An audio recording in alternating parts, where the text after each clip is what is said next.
And welcome to the Township of Whitewater Region regular council meeting for Wednesday, February 21st. It's 4:45 p.m. and we'll call ourselves to order.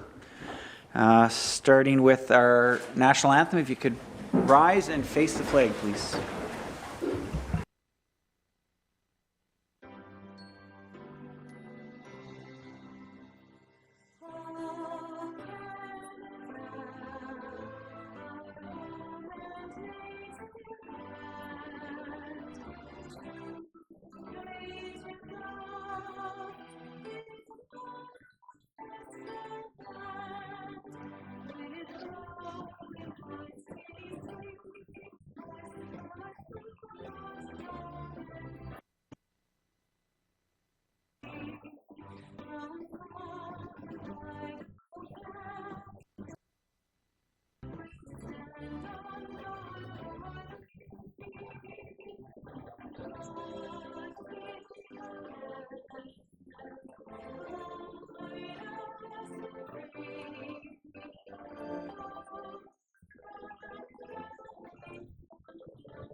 Next item for us tonight is the land acknowledgement. As we gather, we would like to acknowledge on behalf of council and our community that we are meeting on the traditional territory of the Algonquin people. We would like to thank the Algonquin people and express our respect and support for their rich history, and we are extremely grateful for their many and continued displays of friendship. We also thank all the generations of people who have taken care of this land for thousands of years. Next item on the agenda is the adoption of the agenda. So the recommendation before us is that the Council of the Township of Whitewater Region approve the February 21st, 2024 agenda. A mover and a seconder, please. Deputy Mayor and Councillor Trim. Any comments or changes to the agenda? Councillor Bell? I'd like to amend the agenda to move 11B to just after 6.1.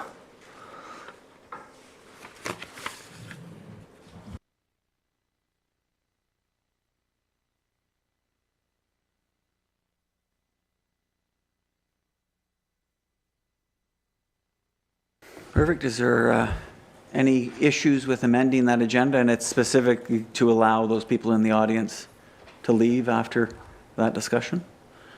Is there any members of council that wish to comment on that proposed amendment? Good. Then I can call for a vote. All those in favor? And it's carried. Good. Next item on the agenda is adoptions of minutes. The first one is from the February 7th council meeting, so that the recommendation is the Council of Township of Whitewater Region approve the February 7th, 2024 minutes. Mover and a seconder, please. Councillor Trim. Councillor Moore. Any errors or omissions that have been noted in the minutes provided at that link? Good. We'll call for a vote. All those in favor? It's carried. Thank you. Next item is 4.1A, committee and boards. We have provided here Muskrat Watershed Council, their minutes from their January 18th meeting. We don't need a resolution or a motion passed on this, but I will ask our rep, Councillor Tabbert, if you have any comments to these minutes. Yeah. No? Any comments or questions for anyone else? Excellent. We'll carry on. Next item on the agenda is disclosures. Is there any disclosures of pecuniary interest? Or is this says interest in general? Seeing none, we'll move on to presentations. So at this point in time, I'd like to invite the Friends of the Community Pool Fundraising Group. I think Mrs. Poliacik. Close. She's going to lead the presentation. Is that correct? Excellent. I'll get you to come on over to the mic. You can introduce yourselves to the folks who might be listening, and the floor is yours.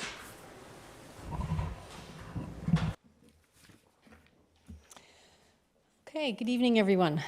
I would like to thank Mayor Nicholson and all the Whitewater Council for allowing me to speak this evening. My name is Kim Poliacik. As I've said, the last name rolls off the tongue. And I've been a Whitewater resident for the past 6 years. My husband and I are originally from Oshawa. We traveled for 5 years in an RV and settled down here.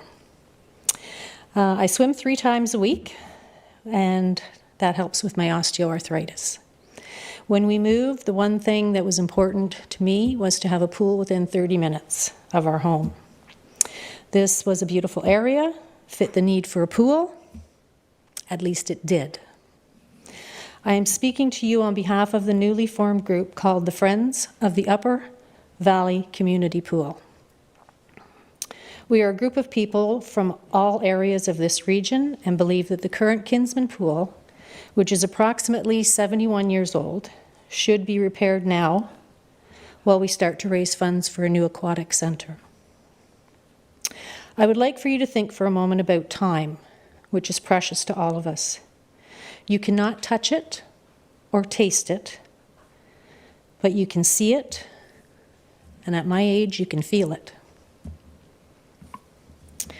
Time never stops, even when we pass away. It just keeps ticking. Now I want you to think of a 5-year-old child who is looking forward to taking swimming lessons with his friends and meeting new friends.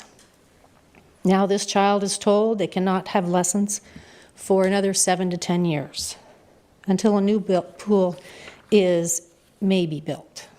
Renfrew is a good example of a no pool being built. That child is now 15 years old, possibly, and has had 15 years of time taken away from them, along with the chance to learn how to save its own life in a community surrounded by water. This is a parent's nightmare. Now think of the seniors, me included in that group, also being told the same amount of years to build a new pool. We feel the time and our bodies see the time flying by. We're told by doctors, physiotherapists, and even mental health professionals, go swim. It's good for your body and your mind. That health benefit has been taken away from us.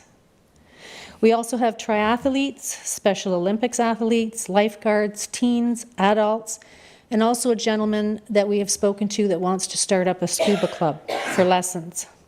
All being told a time to put their lives and their dreams on hold. The Kinsman Pool has surely saved many lives over the years because children and adults have been able to take swim lessons. This pool is a need in the communities around here. It's not a want. The current Kinsman Pool should have been repaired years ago and money put aside each year by Pembroke and the surrounding townships, and that includes on the Quebec side, for a new aquatic centre to be built. That ball was dropped, but it can be picked up and we can start again. The repairs on the current pool, we are told, will cost $1.4 million. We need to raise 25% of that, which we hope council here can help out with.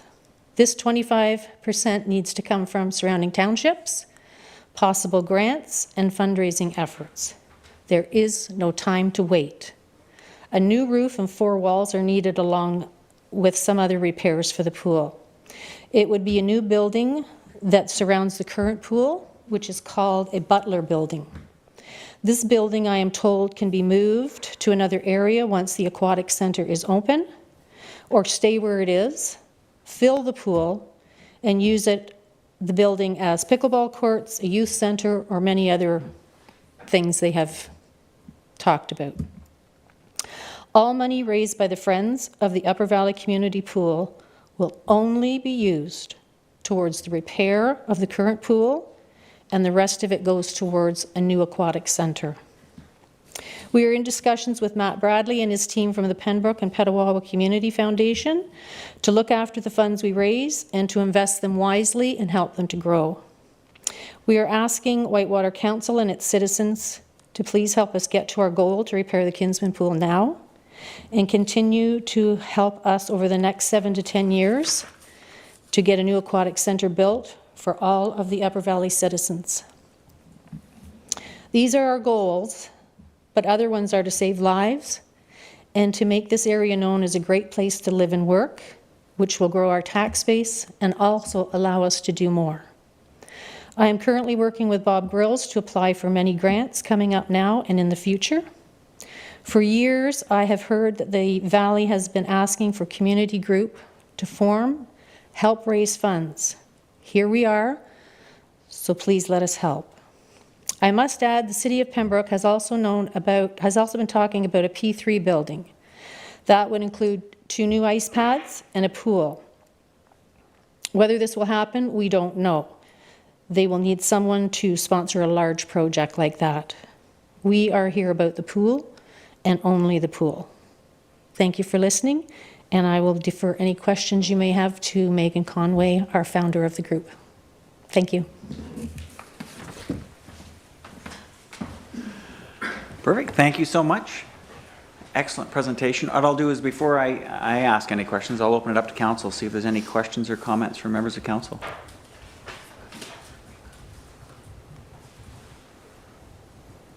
Yes, Councillor Tabbert.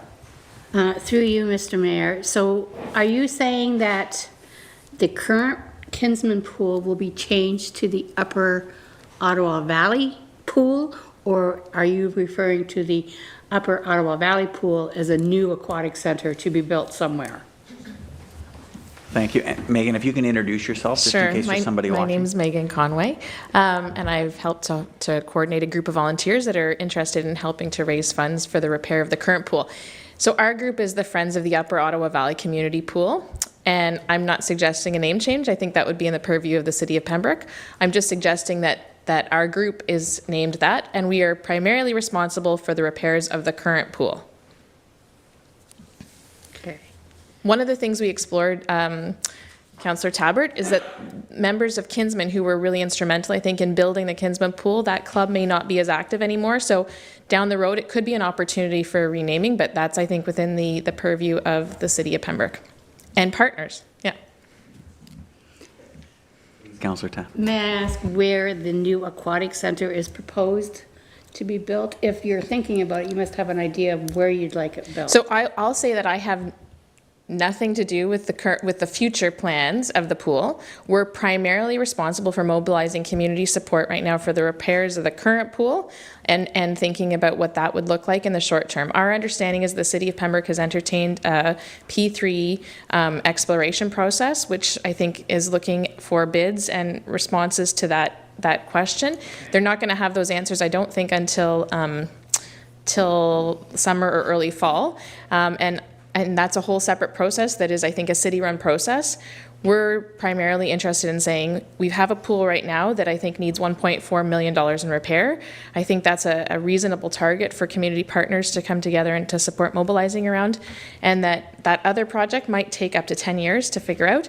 So right now, let's focus energy on repairing the pool and extending the lifespan of that for 20 to 25 years while that other process proceeds. Does that make sense?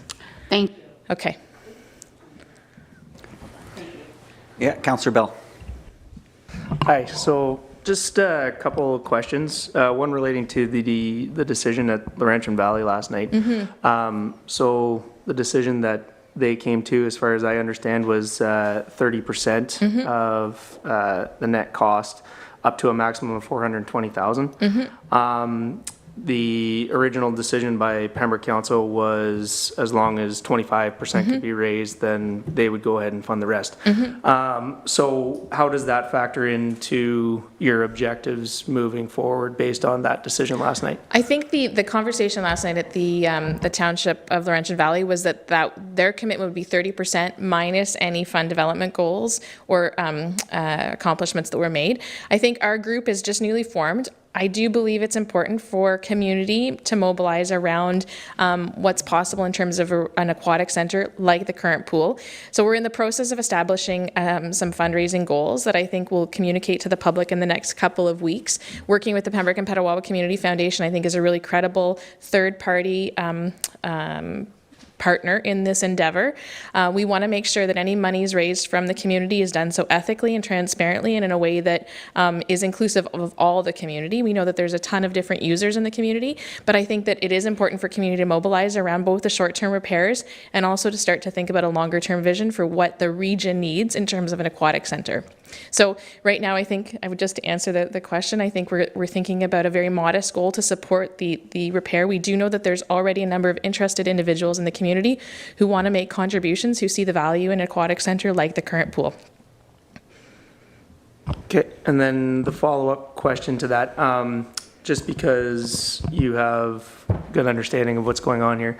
As far as time estimates, so just looking at the amount of work that needs to go into the current structure to get it operational again.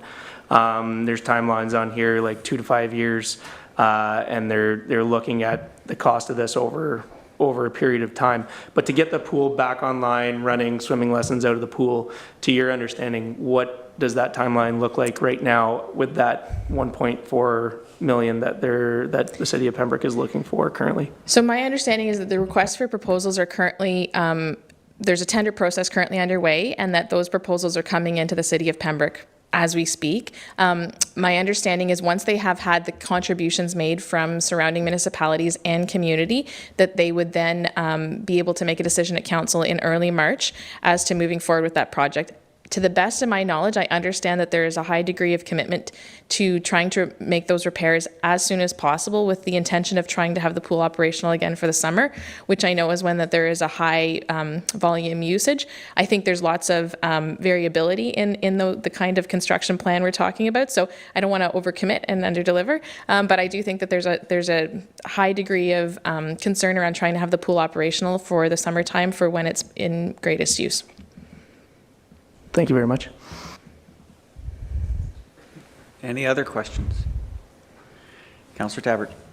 Through you, Mr. Mayor. So if Whitewater Region puts money towards the pool, which we've never done before, right? Do we know that?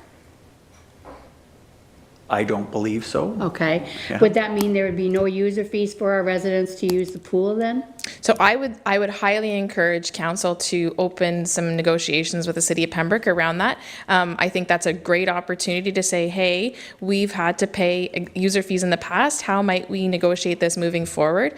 I think that's not something I can speak to, but I would say that there's, I think, certainly an opportunity that could be explored through a revised or renewed memorandum of understanding potentially around a regional approach to thinking about an aquatic center and participation in the pool.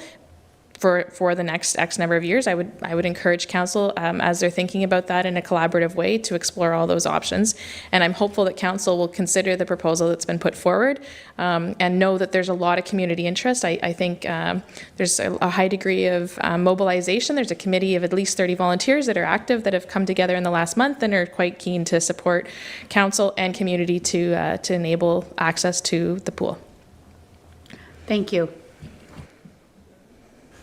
Any other questions? No, I'll just get one, and I came up last night at your LV presentation, but just receipts. People want to make a contribution. Yeah. Can you explain that process, how your group wants to funnel those things? And Yeah, so provide that? we're in the process of finalizing an agreement, it's a great question, with the Pembroke and Petawawa Community Foundation, which has been existing for a number of years and is a charity and can issue charitable receipts. So our intention in the coming weeks is to finalize that agreement and then to begin to communicate to the broader public what the plan would look like. One of the things that I do want to stress is that I think given that there have been increased rates through levies or taxes, there may be a different approach taken to fundraising whereby it's not as much on the individual as it is on potentially other partners like businesses, and thinking about activities like 50-50 or Catch the Ace or those kinds of endeavors where there's an opportunity also for the individual to potentially gain some funds through those kinds of endeavors. But yes, I think ultimately working with the Pembroke and Petawawa Community Foundation, there are charitable receipts, which I think is really important. And there would be a contingency plan, that's the other thing. So should this not happen, I think the funds would then be held in trust with the Community Foundation for the longer term build of a pool.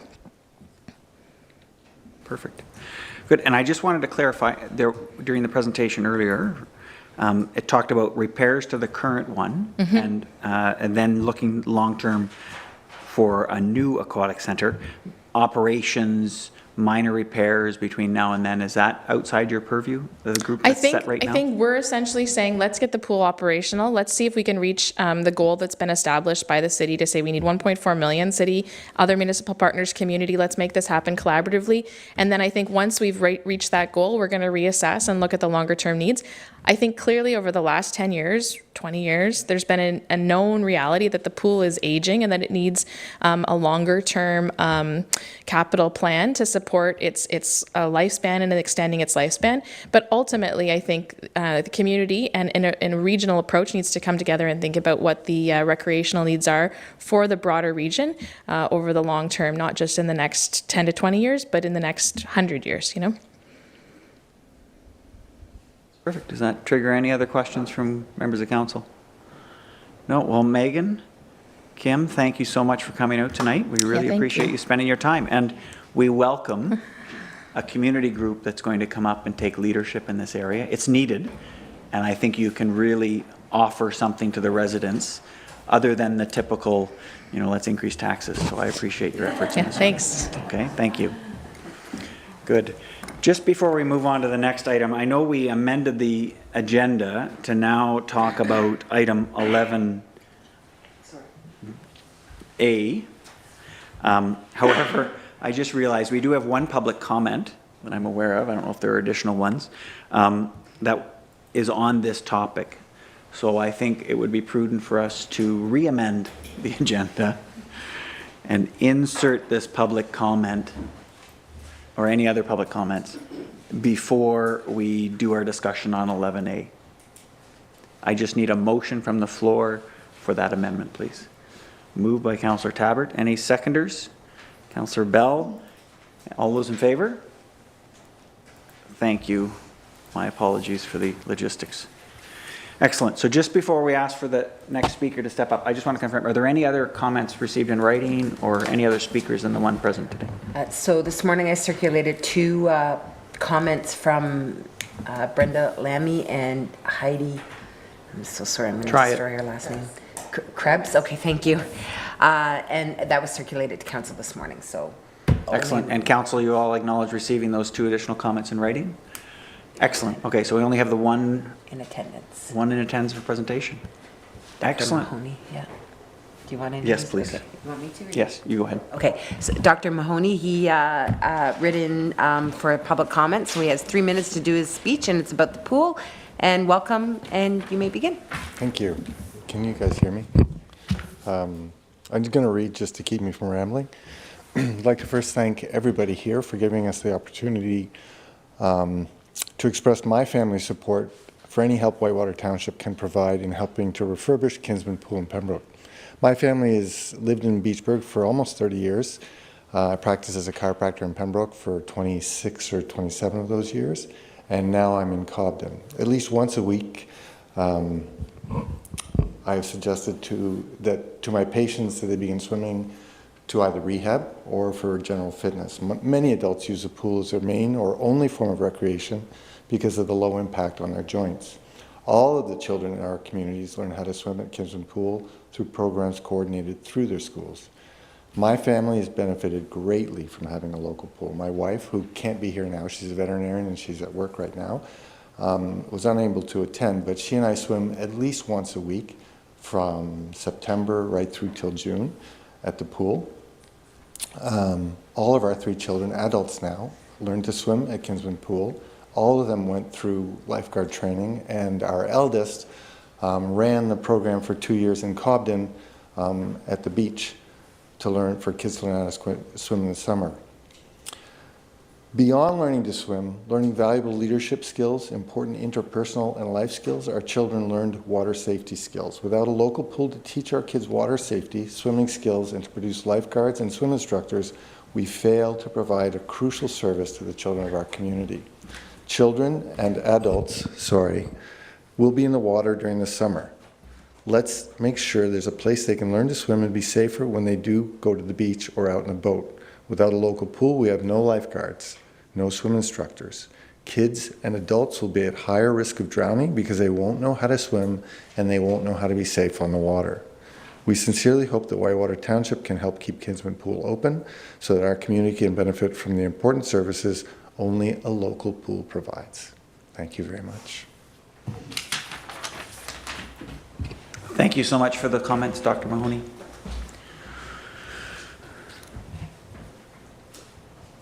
Good, he's going to readjust the mics. Yeah, okay. Good, so next item on our agenda as we amended is we're going to skip down to 11, sorry, I apologize, it was 11B, 11 Bravo, on the Kingsman Pool. The recommendation before us, because we tabled this item at the last council meeting, the recommendation is that the Council of the Township of Whitewater Region lift from the table the Kingsman Pool item. A mover, please. Moved by Councillor Bell, seconded by Councillor Trim. And as this is a recreational file, I'm going to ask our lead for recreation to open the discussion on the item. Councillor Bell. Yeah, so I think I just want to start with by kind of mirroring some of the comments that were made tonight in the presentations. Just looking at recreation opportunities here in Whitewater, the pool in Pembroke is something that a lot of residents use. I used it growing up, learning how to swim. I've got a young family. We've done that with our first 2 children, but unfortunately don't have the opportunity right now with our youngest one because of the current situation. So I see it as a valuable resource, even though it's not located in Whitewater, but a valuable resource to Whitewater residents. Especially at a time when we've decided now that we're operating 1 out of 3 ice facilities that we have here. You know, we're potentially taking some recreation opportunity away. I see this as a potential opportunity to increase some recreation programming that we don't currently have and maybe expand our horizons a little bit. That's kind of some thoughts there. As far as swimming as a skill, it's a valuable opportunity for young families, seniors, athletes, teens and young adults with lifeguarding, employment, etc. And I was on a phone call with with Pembroke, the city of Pembroke, the other day, with the CAO and the mayor. And one of the things that isn't necessarily evident is during COVID, the pool was closed for an extended period of time. Over that period of time, they lost a number of swim instructors, number of lifeguards, a number of opportunities that to have individuals in the community seek employment there because they didn't have the prerequisites to be a swimming instructor or a lifeguard or the such, because the Kinsman Pool is where they were getting that training from. If the pool is closed for another year or 2, that was one of the concerns that was expressed by the city of Pembroke. They're just kind of back on track with getting lifeguards and swimming instructors to a point where they can run all the programming that they offer. If it gets closed for another extended period of time, they're probably going to lose that opportunity and have to restart again. So that's just something to consider with the closure moving forward.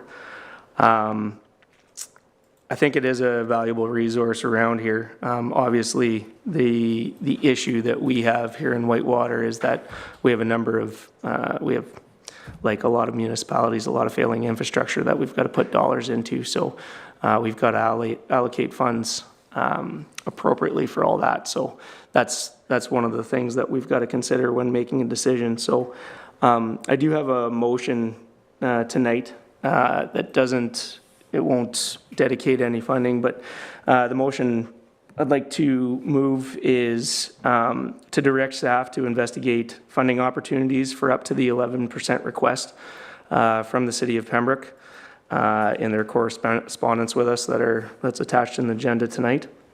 And then 2, investigate agreement opportunities with the city of Pembroke in exchange for any potential funding commitments to the rehab of the Kinsman Pool.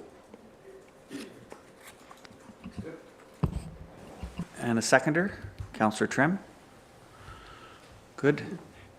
Councillor Bell, as it's your motion, you have the opportunity to speak again. Would you like to speak more to your specific motion? No, I think kind of what I laid out is why I'd like to see a little bit of the background information so that we can make an informed decision at one of the upcoming meetings as to decide whether this is something that we can allocate funds to. So that's why it's structured the way that it is. Perfect. And Councillor Trim as a seconder, do you have comments? Yes, thanks, Mr. Mayor. Personally, my children learned how to swim at the Kinsman Pool. My daughter became an instructor and a lifeguard, and her daughter, my granddaughter, became an instructor and a lifeguard, and so it's been very beneficial to my own family. I'm very pleased to move the motion because Councillor Bell in it is asking the staff to investigate agreement possibilities, because we have to ensure that this is available to the most of our residents as possible. Driving is involved, costs are involved, and we just don't want this to be available for some of our residents. And so I'm really concerned about that part of it, and so the agreements we work out are very important to me. Thanks, Mr. Mayor. Good. Thank you. Any other questions or comments from members of council? Deputy Mayor. Thank you very much. I do appreciate your comments and your presentations this evening, so I appreciate that. Thank you. I do just have to put it out there where, you know, it's a difficult decision that will have to be made here when we move forward. And that being that we have our own issues, our own infrastructure that is deteriorating here in our own municipality. We have libraries that's closing. We have our own 2 arenas that we're no longer going to be able to support. And so it's just we'll have to put a lot of thought into this before we really move forward with. We don't have money in the budget for this right now either. So it is something that we'll certainly have to think about. I mean, I hear it. It's tough. It's a tough go, but I think it's just something we really have to take a really hard look at before we proceed. Thank you. Other comments from members of council? Councillor Moore. Thank you very much for your presentation. It was nice to have such concern about what we're losing if we don't proceed. Will be interesting to see what our council team comes up with how to proceed to be brought back to council, so we can have an educated guess as to where our money is going to be spent. Thank you.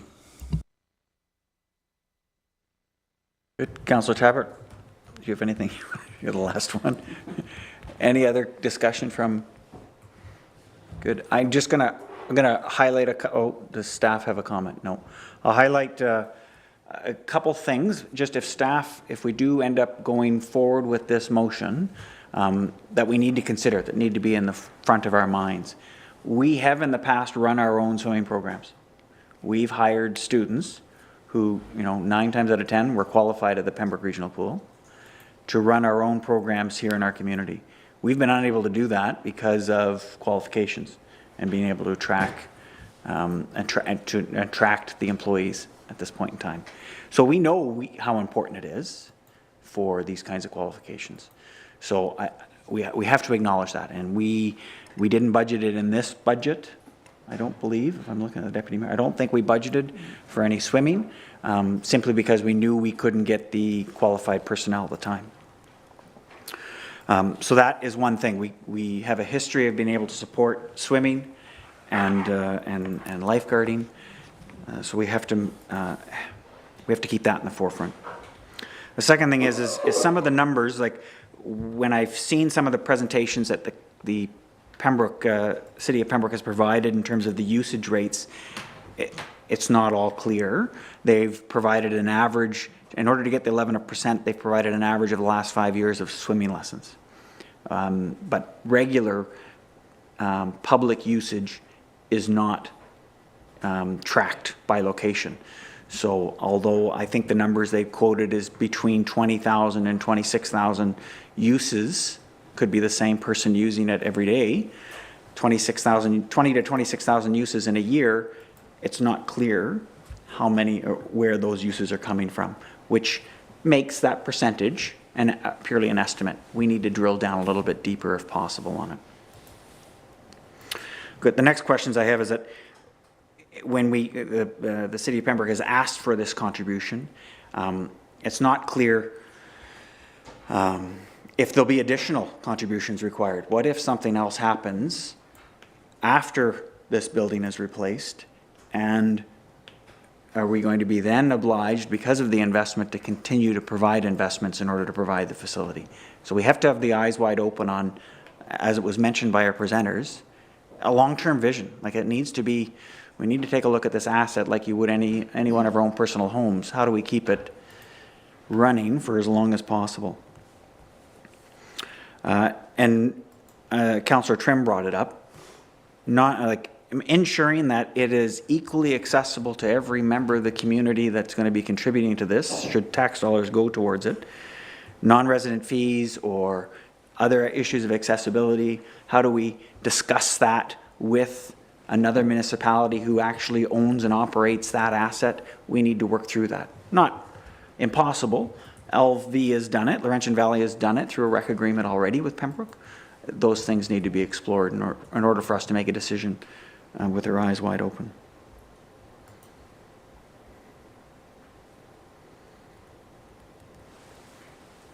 Good. Does that trigger any other comments or questions that you can think that staff might need from us in order to, should this motion go forward? None? Councillor Olmsted, I recognize you joined the table. Right in this discussion. Yeah. So do you want us to reread the motion in front of us, and then you'll have an opportunity?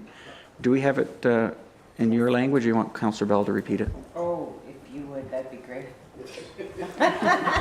That way she can type it out this time. Yeah. So the motion would be to direct staff to investigate funding opportunities for up to the 11% request from the City of Pembroke and their correspondence attached to the agenda this evening. And 2, to investigate agreement opportunities with the City of Pembroke in exchange for any potential funds committed to the rehab of the Kinsman Pool. Moved by Councillor Bell, second by Councillor Trim. Simply a request for staff to come back for us to then have all the information available for us to make the decision. And just in terms of context, we have 4 letters, 2 that are attached to the agenda, 2 that were distributed as public comments. We had a delegation from the Friends of the Upper Valley Community Pool Fundraising Group, as well as one community member, Dr. Mahoney, who spoke verbally on public comment section in favor of the pool. Good. Now, pressure's on. Do you have any questions or comments?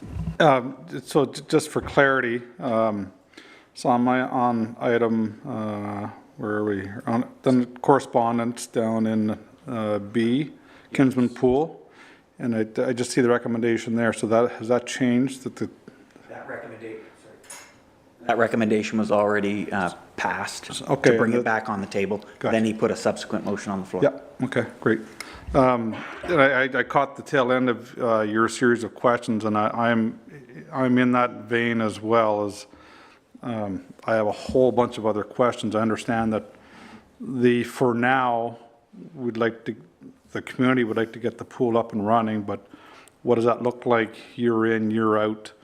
We've had lots of opportunities before to acquire, or we were given assets before, but it's the long-term management of those assets that needs to be looked at, as with our asset management plan. You know, we've had parks and stuff, land donated to us, and then years down the road go, oh my God, it actually costs a lot of money to maintain, et cetera. So I'm interested to see what the long-term framework, and I know they have 2 to 5 years, et cetera, in here, but I have a whole lot of questions in terms of, you know, what is our actual usage, how many residents actually use it, is the number too low, is it too high? I don't know. So I'd like a lot more digging into this issue before I'd recommend any kind of a donation or a long-term commitment. Great, thank you.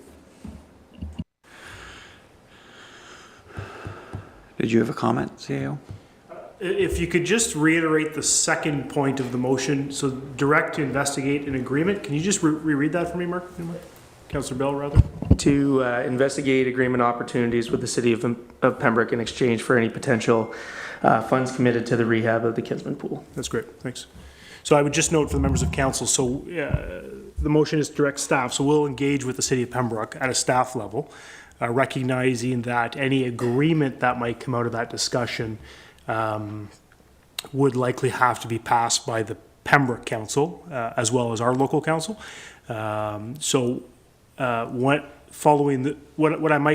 What we may do as staff through Stephanie, our manager of community services, is sort of engage with Councillor Bell and Councillor Olmsted on the financial piece and what an agreement might look like in exchange for that contribution. And then we'll connect with the City of Pembroke staff, and then we'll report back to council on what we were able to obtain and any potential funding sources to support the 11% or percentage. Thanks. Councillor Olmsted. And sorry, I wanted to make clear at the beginning of my statement that I recognize that this is a tremendous asset to to Pembroke and Renfrew County in general. I do know it gets used very well. I have a grandson that was using it twice a week for swimming lessons, et cetera, et cetera. So I understand that this is a hugely important piece to our community.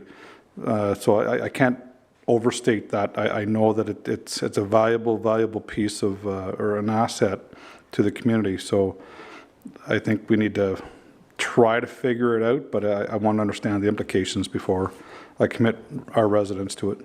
Thank you. Perfect. Does that trigger any other comments or questions from members of council? No? Well, then I'll call for a vote. All those in favor?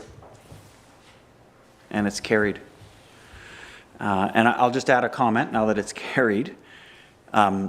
I think it just echoes the last comments of Councillor Olmsted. We appreciate how important this is. It's not how we go forward. We believe it's so important that we are now going to dedicate an awful lot of staff time to digging into it to make sure that we can make a good decision for the long-term viability of not just the pool, but our tax dollars. So I think it's an appropriate response. Thank you. Good. Great discussion. At this point, if you want to leave, if you were here for that portion, we will not be offended, and we would welcome you to go home and enjoy your evenings. Thank you for your time.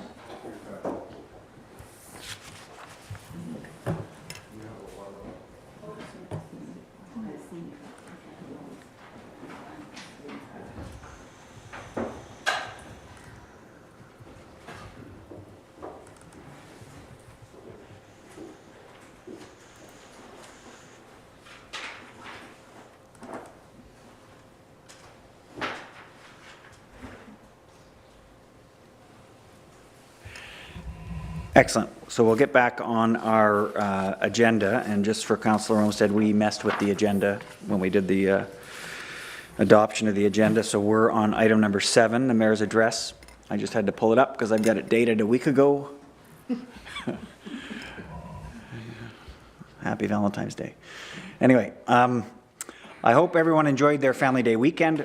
I had the opportunity to take in an excellent breakfast at the Westmeath Hall this past Saturday, and then got to go out and see Foresters Falls Winter Carnival. It was a beautiful day to do that. And the weekend before, I had the opportunity to attend the seniors event portion of the Beachburg's Chili Fest. Did I say that right? Chili Fest. Big appreciation for all the volunteers who do this kind of work for our community. These are the things that communities thrive on, and thanks to them for their efforts. Had a great time. On behalf of Whitewater Region, over the past 2 weeks, I attended 13 meetings. And as a county councillor, I also participated in 2 county council meetings and 2 Renfrew County and District Health Unit committee meetings. As part of the county committee meetings, we discussed 2 letters that Whitewater Region sent to the warden.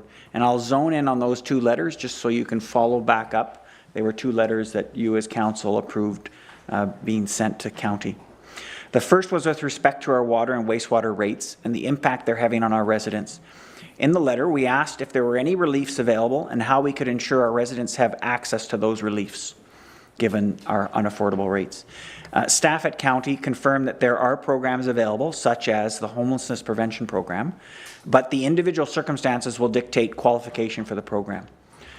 Our staff are connected with the county staff on this as of now and can connect our residents as necessary. So we have opened that door, and I've talked to the treasurer. He's in direct contact with that director at county. The second letter, not so good news. The second letter was with respect to access to licensed childcare, as well as the $10 a day childcare. And just so if you're tracking, licensed childcare, one thing, and then within that, there's access to $10 a day daycare, the federal program that's partnered with the provinces. It's not every licensed daycare spot that gets it, only a portion are being rolled out at this point in time. We had asked in our letter what could be done to increase the number of licensed childcare spots specifically accessible to people here in Whitewater region. And as we heard examples of families having to decide which parent was going to quit their job in order to make sure their kids could receive care. So we asked them, how could we increase the number of licensed childcare spots, and with that, a portion of the $10 a day spots? What was discussed in this county meeting is that there are over 2,500 licensed spots currently existing within the county of Renfrew. 2,500. But only 1,800 can be filled due to staffing limitations. So there are not enough qualified, they're called registered early childhood educators, ECEs, to fill the current spots that are allocated. So there's 700 vacant spots in the county of Renfrew that they cannot fill because there's simply no one can be hired into the positions. Even with the recent announcement by the province to increase the ECE wages to $24 an hour, it's still not expected that these staff will materialize through the systems to make an impact in the next year or two. Further, the $10 a day spots have all been allocated, and it's not expected that additional spots will be created by the province for 3 more years. Essentially, things are frozen where they are, with wait lists at every licensed daycare in the county. After some very good discussion at this committee meeting, the committee agreed to put forth to County Council a draft, to ask them to draft a letter to seek a meeting with the Minister of Education and Family and Children's Services to explain how our current situation, not just in Whitewater region, but in Renfrew County, is unacceptable, and to ask for additional supports. So our 2 letters that we put work into in the fall did instigate good discussion, but without many solutions. We just have to continue to advocate for our residents in these areas.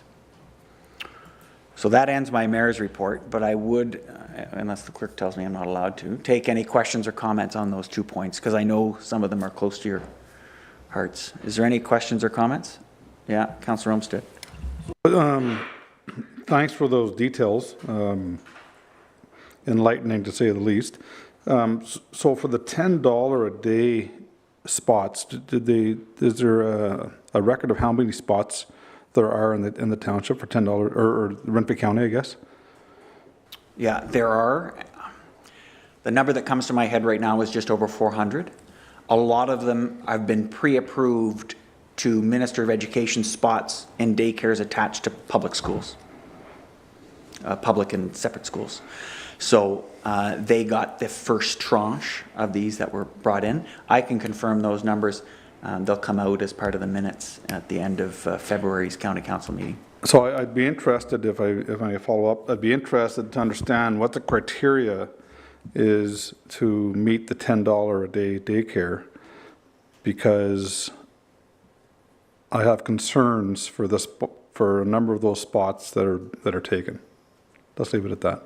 Good, and we'll take that aboard. I can't speak to those qualifications. What I will say, just to make sure, because it does get muddy, is licensed childcare, there are the $10 a day spots, but there's also subsidized spots based on, you know, unique needs or financial constraints of the parents. There are other subsidized spots, unique from the $10 a day federal provincial program. So it is more complicated, but I can pull, if you can. So doctors and lawyers probably could afford regular daycare. I can't speak to that, but Thank you. let me get that information. Good. Any other comments or questions on these two? Councillor Trim? I'm just wondering, was there any discussion at this meeting about perhaps a delegation, whether it be the county or municipality or group of municipalities, a delegation to the minister, in this case would be the Minister of Education, at AMO this summer? So this is where it gets a little more frustrating, is we requested that delegation and got it at last AMO. And this is, they just replied back to us and said, at this, just in January, and said, sorry, your delegation basically was unsuccessful.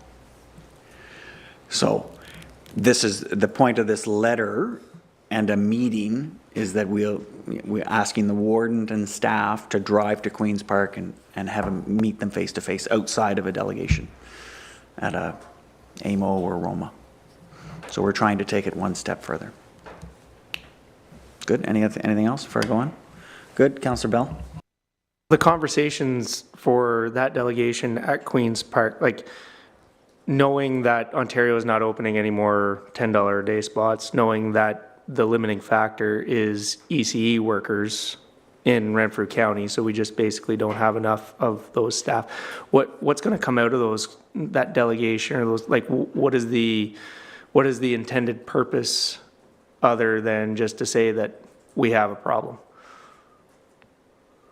So there's a couple things, and the staff at county are going to gather that, because it was the same question that got asked at the committee meeting. There's a couple of areas that could be explored, and subject to whatever staff say at county, I'm not going to put words in their mouth. But every other county in the province has allocations of additional $10 a day seats. We are the only county that got 0 for the next 2 years each. And our question is why, and that was part of the delegation last August, how can we be the only one at 0? Are we so well off? Do we have so many more opportunities that we can't answer that question? So part of it is we need to answer our public, why are we 0, and be able to explain it to our residents. If it is that we're you know, fat, dumb, and happy, and it's our turn to wait, then so be it, but at least we'll know. So that's one thing. The second thing is there are other avenues. It's called licensed home daycare. So a licensed home daycare, and I think we have staff in the township that are currently using this at one of our homes in Haley Station. Haley Station. They don't need an ECE qualification to provide the daycare. But we can't open one up because they automatically qualify for the $10 a day daycare. So if we could get some more $10 a day daycare spots, we could then open these home licensed opportunities for our public, which in a rural setting may be the best opportunity for Whitewater. So those are two areas that I'm hoping staff will look at and see if those are opportunities that we could then take to the province and say, look, we need to work through some solutions here. It's good. Other questions or comments? Is that true? Yes, Deputy Mayor. Thank you. So if I can remember those licensed care homes, there's a maximum of 25 in the county. Has that changed, or it still is at 25? And I do recall when I was at the county that they had a hard time filling those 25 positions, as I think there was only, at that time, I think there might have only been about 7 or 8. So has anything changed with that since this? Or have it? No, you're exactly right. There's 25 spots available. Yes. There's 8 currently filled. But with the $10 day care, it could possibly become more attractive to open up. right now, it is the only opportunity that we could have.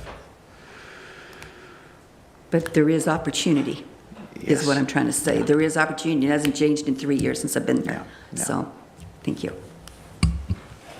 Assuming someone wants to open their home and run a business out of their home, yes. Yeah, point taken. Any other, yeah, Councillor Olmsted? Yeah, last question. Do you have any idea of the number of children in daycare in total in the county? Only in licensed daycare. Home, private daycares aren't monitored. There's 1,800 children in daycare. But we have no idea if there's 5,000 kids using daycare Privately, or we have no idea of that number. no. No, but you could take some proportions. Yep, thank you. Yeah. Good. Any other questions? Excellent. We'll move on. Next item on the agenda, we're back on track, is item number 9. Reports, and we'll start with the first one, 9.1, the recommendation that Council of the Township of Whitewater Region receive this report for information purposes, the report being about the Township arrears collection process. Mover to seconder, please. I'm going to take Councillor Olmsted and Councillor Tabbert, and Treasurer. Thank you, Mr. Mayor. So this report is a response to Councillor Trim's question about our arrears collection process. So this report just kind of summarizes from start to finish how the procedure goes. So I'll just kind of summarize it as well. So we start off with the actual billing processes, either for our taxation or our water utilities, water or wastewater utilities. And then from that process, we, if collection on due dates is not successful, we issue arrears notices, both for, and reminders, arrears notices for property taxation and reminders for water, wastewater bills. We issue a 1.25% penalty or interest on those arrears until they are collected. That only occurs after the due date. And I should note that we do not charge penalty on penalty. We only charge that 1.25% on the actual amount of the bill due, the levied amount. Once the bill has sat for a certain length of time, we then start into a more rigorous collection process beyond just the arrears notice or reminder notices. So in our water reminder notices, after water billings have gone past 1 year, we then, in that first 2 months of the year, February of this year, we move the outstanding water amounts to taxation so that they can be collected as taxes. The Municipal Act allows us to do that. We also, with our user fee and charges, there's a $50 fee to move that amount over, which is also added to your taxation roll. We then collect that money as taxation going forward. So that's where the process for water collection stops, is whenever it moves over to taxation. For taxation, it's a little different. We, here at the municipality, wait 3 years until we go to the next step. The Municipal Act actually allows us to do that step in year 2, but the way that whenever they did that change, we've been slowly working to bring that back up to the 2 years, but for the number of properties that are outstanding, just to give them that extra opportunity to bring in to pay their outstanding bills, we wait till the 3rd year. So what happens is once they are approaching their 3rd year of property taxation outstanding, we actually issue personalized notices. A first notice, a second notice, and a final notice. Upon the final notice, if it is not paid at that point in time, which is the amount to get them out of that 3rd year arrears, plus all the penalty and interest that's on the account, we then move to the next step of initiating the tax sale process, which is where we actually register them with an outside contractor. They do all the work for us of creating a register, sending the farm debt notice, and then the 1 year waiting period begins. There is a 1 year period between the point in time when we actually register the property for tax sale to the point we can actually sell it.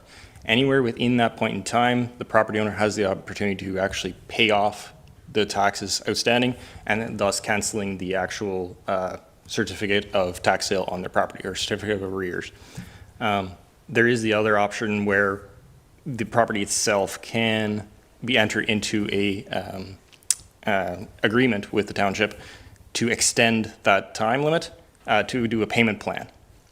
It's a very regimented plan. They have to keep to that. Should they fail to meet that agreement, it comes back into the tax sale process, and the 1 year time limit picks up again where it left off.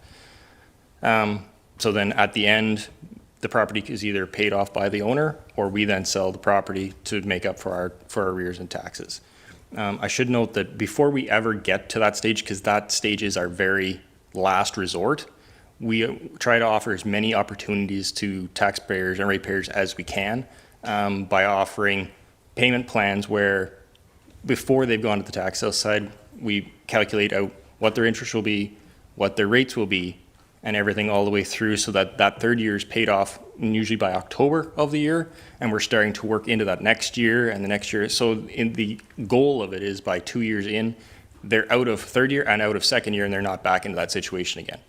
We try to just kind of equal payment it out so that we know they're not going to continue in the tax sale process, but at least it's giving them that opportunity to see what a regimented plan is like. Once the tax sale is registered, then it's a different story where we cannot accept any partial payment for that property. So before we register, they're allowed to pay just the third year plus penalty. Once it is registered, they have to pay the full amount. That is the cancellation price. So once that happens, they can go from, say a property has $5,000 of tax outstanding, 2,000 of that is in the third year. That's all they'd have to pay to get out of tax, like before the tax sale is registered. Once it is registered, they have to pay off the entire 5,000, the entire cancellation. So that's kind of the initiative that we try to get to before we ever do that registration. We do offer other opportunities for taxpayers before that, like for people who are not in arrears, like pre-authorized payment plans, where penalty and interest is waived. They're part of the pre-authorized payment plan, and we break out their full bills over the entire year, over 12 months. It's very enticing for residents because there's no penalty, and it's a better cash flow for the township because we're getting money on before due dates. So in the middle of June, we're getting funds in when we don't actually have a billing date.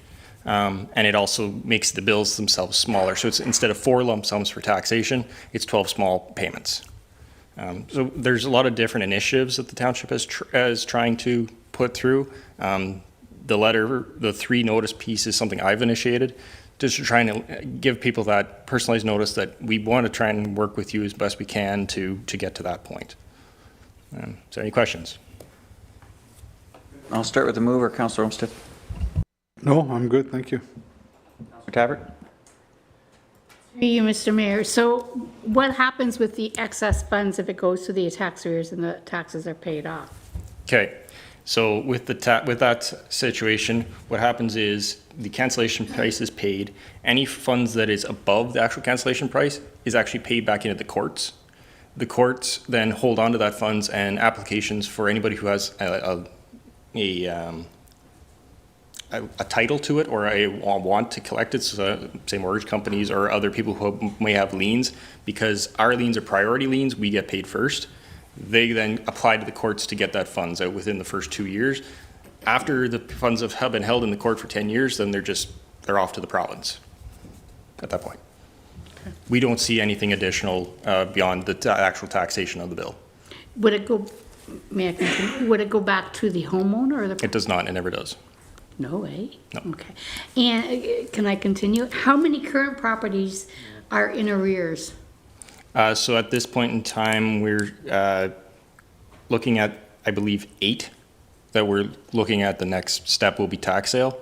But we're starting into another process because we've just got into a new year of notifying all the other properties. I don't have an exact number at this point in time for the new ones that are coming into that period. And my final question is, what is the total amount outstanding currently?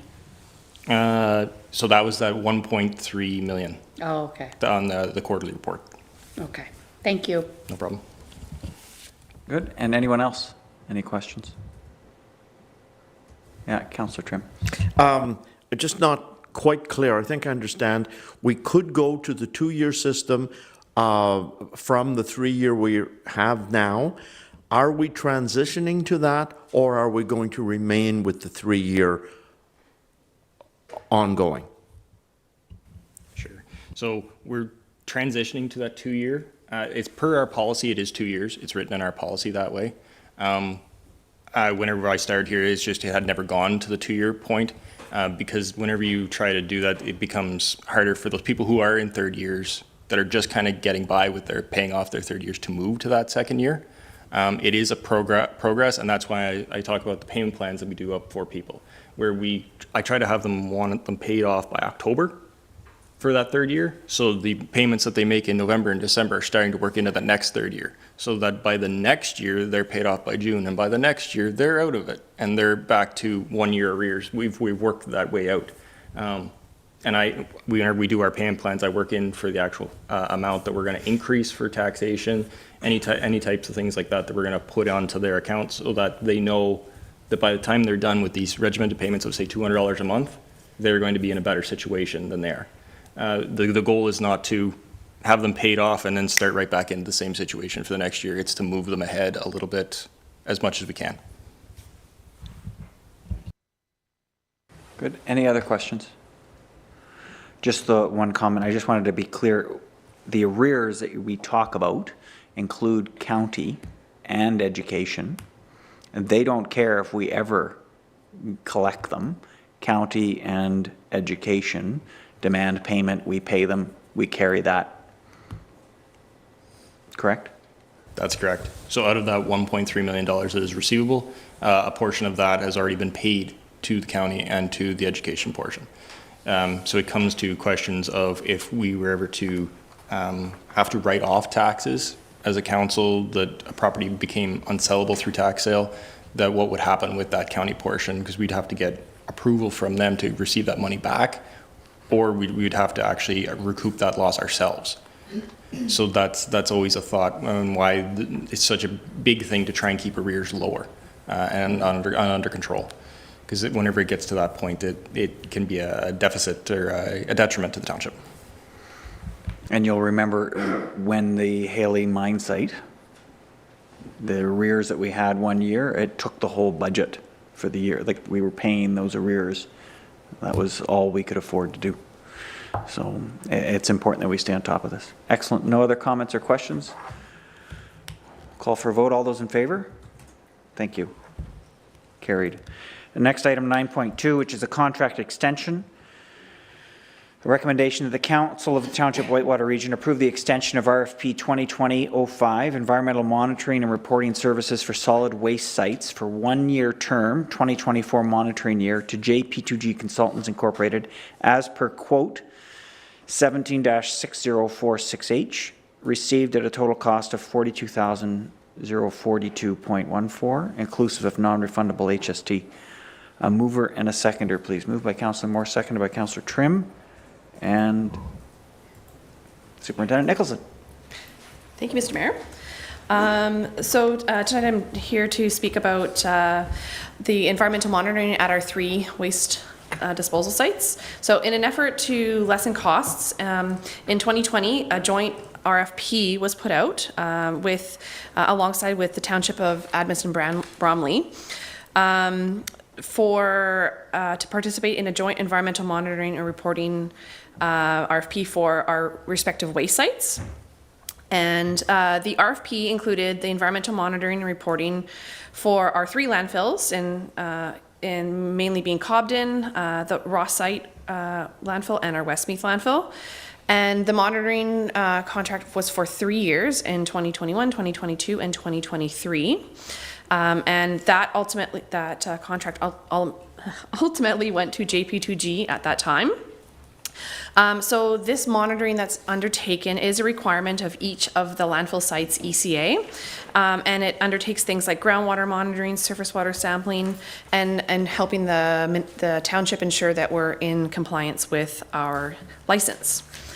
Each year, monitoring reports are produced for the year that monitoring was required. Specifically, the Ross landfill site has monitoring and reporting done every year, and the Cobden and Westmeath sites alternate and have biennial reporting requirements. So in that tender that went out, RFP that went out in 2020, it included provisions for the township to be able to extend the contract for up to 2 years if it was agreeable by both parties. So in additional information here is that in 2022 and 2023, JP2G has been working on a number of other tasks at our landfill, at the Ross landfill site, separate from the annual monitoring plan that they won through the RFP in 2020.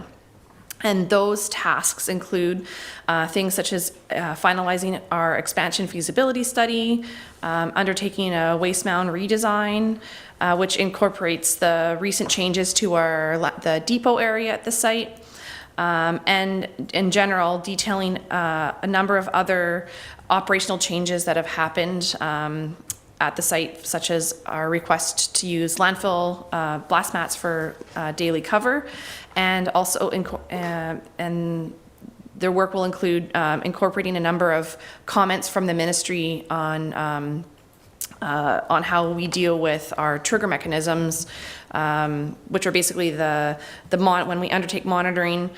If there's a certain level threshold that's exceeded, that we have to take actions at the site. So the work that they've been doing over the last couple of years they're in the process of incorporating that into our design and operations plan, and submitting that alongside the other plan that I mentioned for a new ECA amendment. So in 2024, as JP2G wraps up these other critical steps, staff are recommending that we award 1 additional year for the annual monitoring at the site and the 2 other the closed landfills, as it makes sense if we have a JP2G on site for other work for them to continue doing the annual monitoring during that time. So one other thing to note is that beyond 2024, so this is a request for the 2024 annual monitoring year, Whitewater staff have been in contact with Edmundston Bromley again as well, recently with a few other municipalities in Renfrew County to look at another joint tendering exercise for 2025. And it sounds like Edmundston Bromley is interested. Some of the other municipalities already have commitments on their site, so maybe not. We might not get any other partners. But if we do undertake that path, we would be looking to undertake joint tendering later this year, in maybe Q3, Q4, with Edmundston Bromley. So aside from the financial implications of this, so the tender, the quote that we received was $42,000 inclusive of non-refundable HST, and again that would just be for the monitoring at the 3 sites for this year. And that's everything. Do you guys have any questions?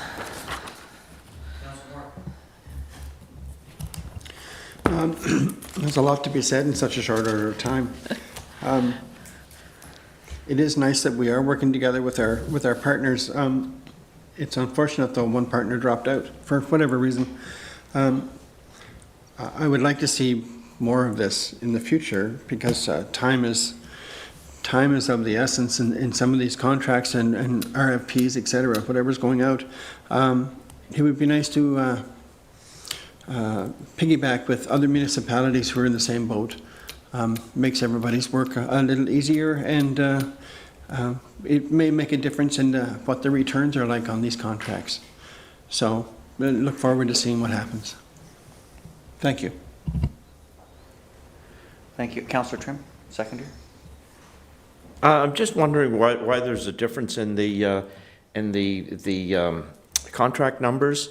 Financial implications, it's 41,000, and recommendations 42. It's less than $1,000. Is it just typo? Just the difference is the non-refundable HST. So the township is only responsible for a certain percentage of the 13%. Okay. So that's just for budgetary reasons. That's included. That's what the portion that we pay is in addition to the non-refundable portion. Yeah, the non-refundable portion. Sorry. Any other questions from members of council? Yeah, Councillor Bell. Yeah, can I just get an explanation of what the benefit is to the joint tender process for this particular engagement? Like how we're gonna save money going with Admast and Bromley versus going with ourselves?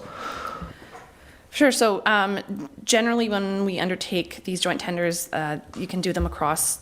In this instance, it was done across 3 years.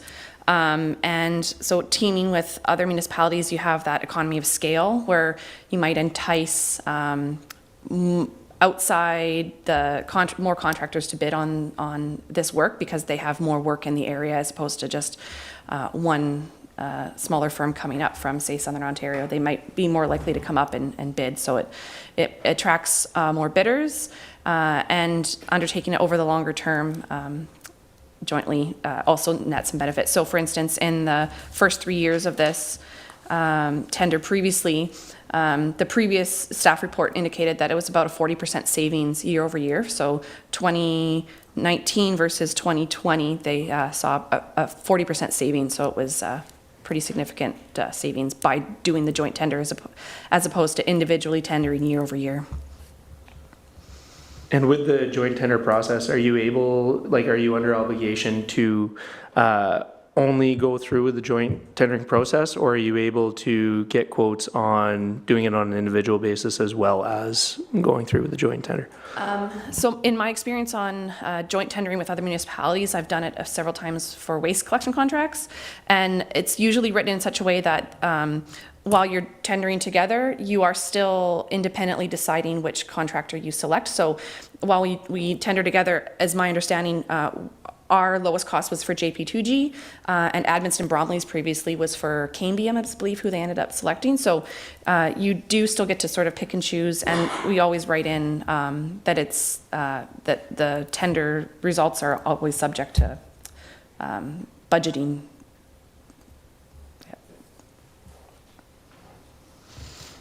Perfect. Any other questions? Councillor Tappert. Through you, Mr. Mayor. So am I to understand that they're not, Admast and Bromley is not using JP2G, that they're using Cambrian? That's correct. So in the results that came in through the tender, each municipality received different, so while it was jointly tendered, the document was jointly tendered, essentially they become individual contracts that were, so Cambium's bid for Admast and Bromley happened to be the lowest of the 2 or 3 bids that they received, whereas JP2G was the lowest of the, say, 2 or 3 bids that we previously received. So how do we, I'm not sure how we make a savings then, if even though you're tendering together, you're using 2 different companies with different prices? Again, it's the draw, I think, of the potential contractors seeing multiple pieces together. It's hard. I'm sorry, I'm having a hard time explaining it. I think one of the big costs when you hire consulting firms is the disbursements. So they have to travel to our community. If they're able to combine travel with one municipality and another, then sometimes there's some operational savings from the consultant. But yeah, it's a bit questionable why one firm bid less than, it's a little bit confusing, but I think it's sort of an economy of scale. So if there's numerous municipalities contributing to a tender or a purchase, then there's possibility of savings. And as our superintendents indicated, there was approximately a 40% savings with our last tender, so we can anticipate some savings to that amount in moving forward with the next one as well. So another example of this would be salt purchase. So through the county, as I understand it, and I think I'm not 100% certain of this, but through the county, we do a joint tender with numerous municipalities so that we could, through the purchase of salt for our roads at a larger scale, there's savings because we're partnering with our neighboring communities and purchasing a larger bulk amount of salt on an annual basis. So that would be sort of another example where we come together and our economies of scale allow us for a lesser cost. I'm going to leave this and go and talk to you after, because I don't understand how there's a savings if you're using 2 different companies, because I'm assuming with the salt it would be one company, whereas for what we're discussing tonight with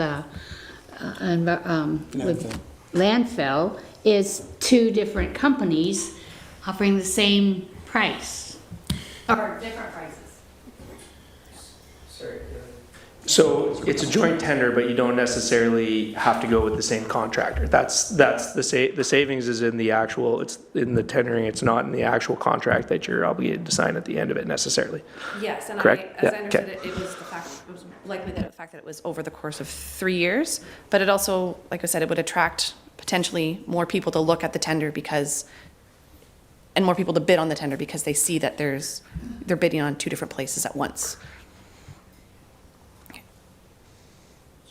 Any other questions? And I know, Councillor Tabbert, you may have to touch base afterwards, but good. The question I put forth to staff, and the frustrating part is these consultants. We have 3 landfills that are monitored. Abbotsford Bromley has 1, Renfrew has 1, Horton probably has 1. At what point in time can we not just get together and hire the right guy for less than all of this consultant fee?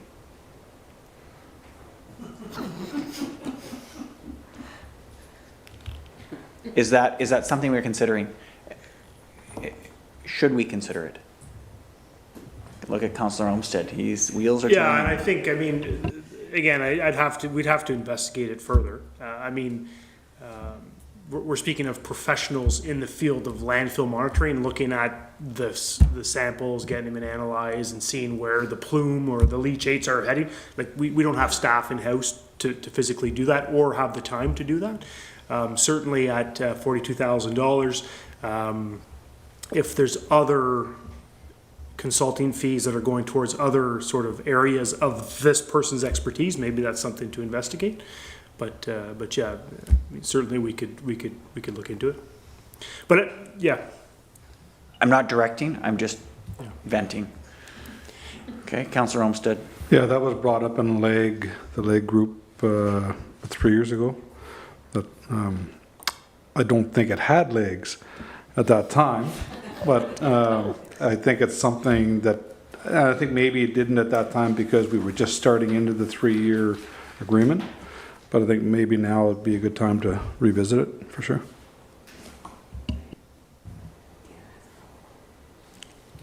Yes. Sorry, I just wanted to mention that I actually have reached out to 3 of the other municipalities that were involved with LEG previously, which I was previously involved with that previously. Those 3 municipalities are fairly heavily, deeply involved with some very specific issues with their landfills and are sort of tied to their current consultant because you get very deep down in the weeds with these sorts of projects. So oftentimes when you have a contractor, it's a long-term relationship. It's not usually a 1 or 2 year thing. It's a 5 or 10 year thing while they work through contaminant attenuation zone issues and those sorts of things. So definitely, I've reached out to LEG partners. We're actually talking about getting a quote-unquote LEG call for waste management as a whole going again. And I think this is the Edmundston Bromley partnership with us is how that came about the last go round. So this is an extension of that exact discussions back in 2020 and 2019. Perfect. Sorry? It did have legs, he said, yeah. It did have legs. No, that's perfect. When those opportunities present themselves, and I know it's easy for us just to sit here and say, hey, 42,000 is half of a person, and can't we just make this problem go away? That part of the discussion is what we need to be doing. It becomes transparent. So I appreciate everything you're doing to make the real work happen. But I think for us, when we're advocating with our neighbors, we have to be asking ourselves, why aren't we working together more? It's the same taxpayer that we have to find economies. And Abbotsford Bromley is one that I will stop and talk to the mayor next time I see him, or any of the other LEG partners if you let me know, and I'll tell them that we're very interested in working with them. Good. Any other questions, comments? Call for a vote. All those in favor? And it's carried. Thank you. Next item, 9.3. We'll try to get through 9.3 and then we will take a break. Okay. 9.3 is the backgrounder to the Ontario Blue Box program. The recommendation is the Council of Township Whitewater Region receive this PowerPoint presentation for information purposes. A mover and a seconder, please. Councillor Moore, seconded by Councillor Bell. And Superintendent Nicholson.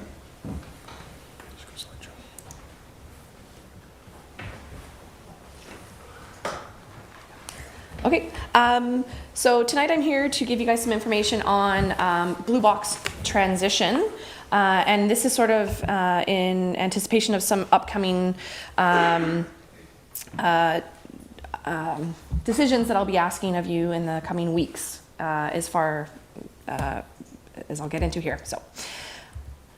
So this was a presentation that was put together by the CIF. It's actually a group that us as a municipality have pay into with our Blue Box funding. So what is producer responsibility? So it's a regulatory approach to waste management where producers or companies that make and import products are responsible for the waste that's generated from their products and packaging.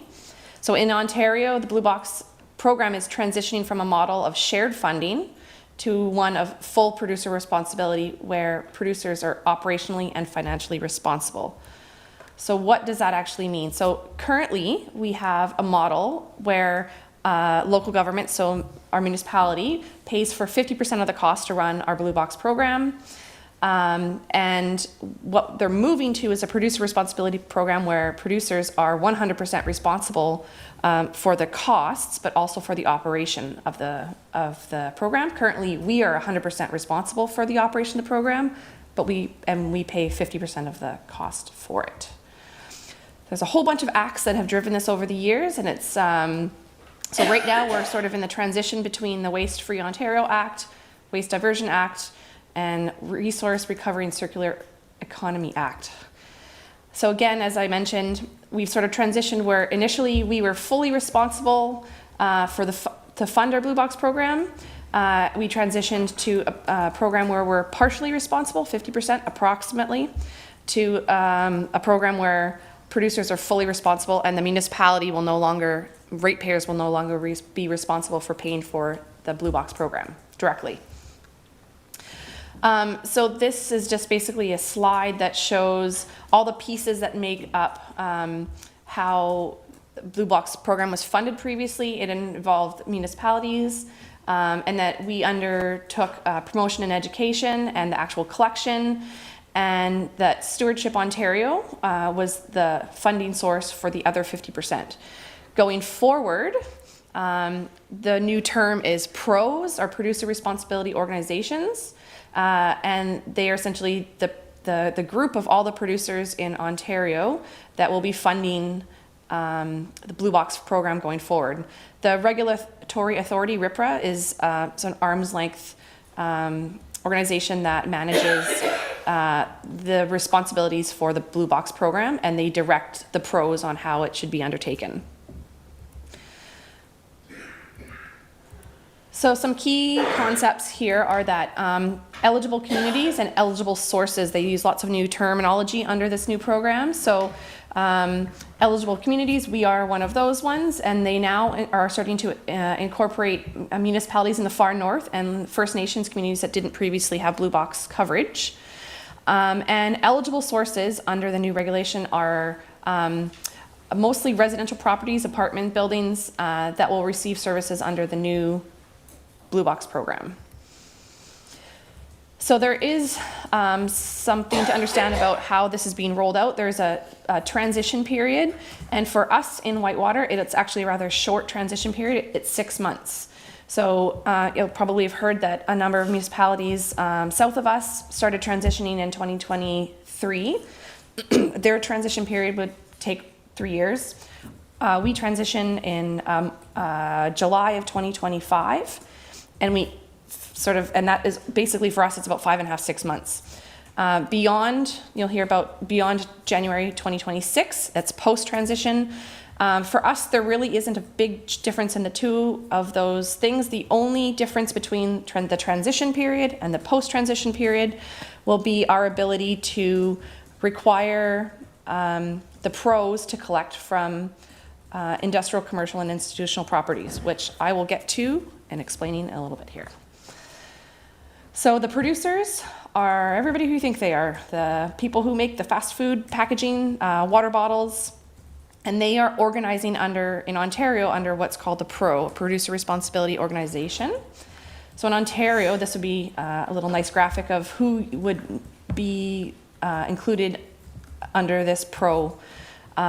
It's the big guys. It's the ones who put, I think it's the 85% of the packaging into our thing. Additionally, there's a couple others, Rise and Landbell. You won't hear about Landbell, but you occasionally will hear about Rise. They are involved in a number of other programs aside from Blue Box. So you might hear about them when it comes to tire collection and hazardous waste materials funding and those sorts of things. Another company to understand is RLG. So RLG is who Circular Materials Ontario, or the pros, have hired to deal with all their contracts and roll out this new program. So they've used this term common collection system. Basically what it means is the pros are responsible for everything and anything to do with collection. Collection at the curbside, collection at depots, and organizing which facilities your blue box waste will ultimately go to. They are also setting up the locations of the MRF, a municipal recycling facility, and transfer stations throughout the province. So it's fully in their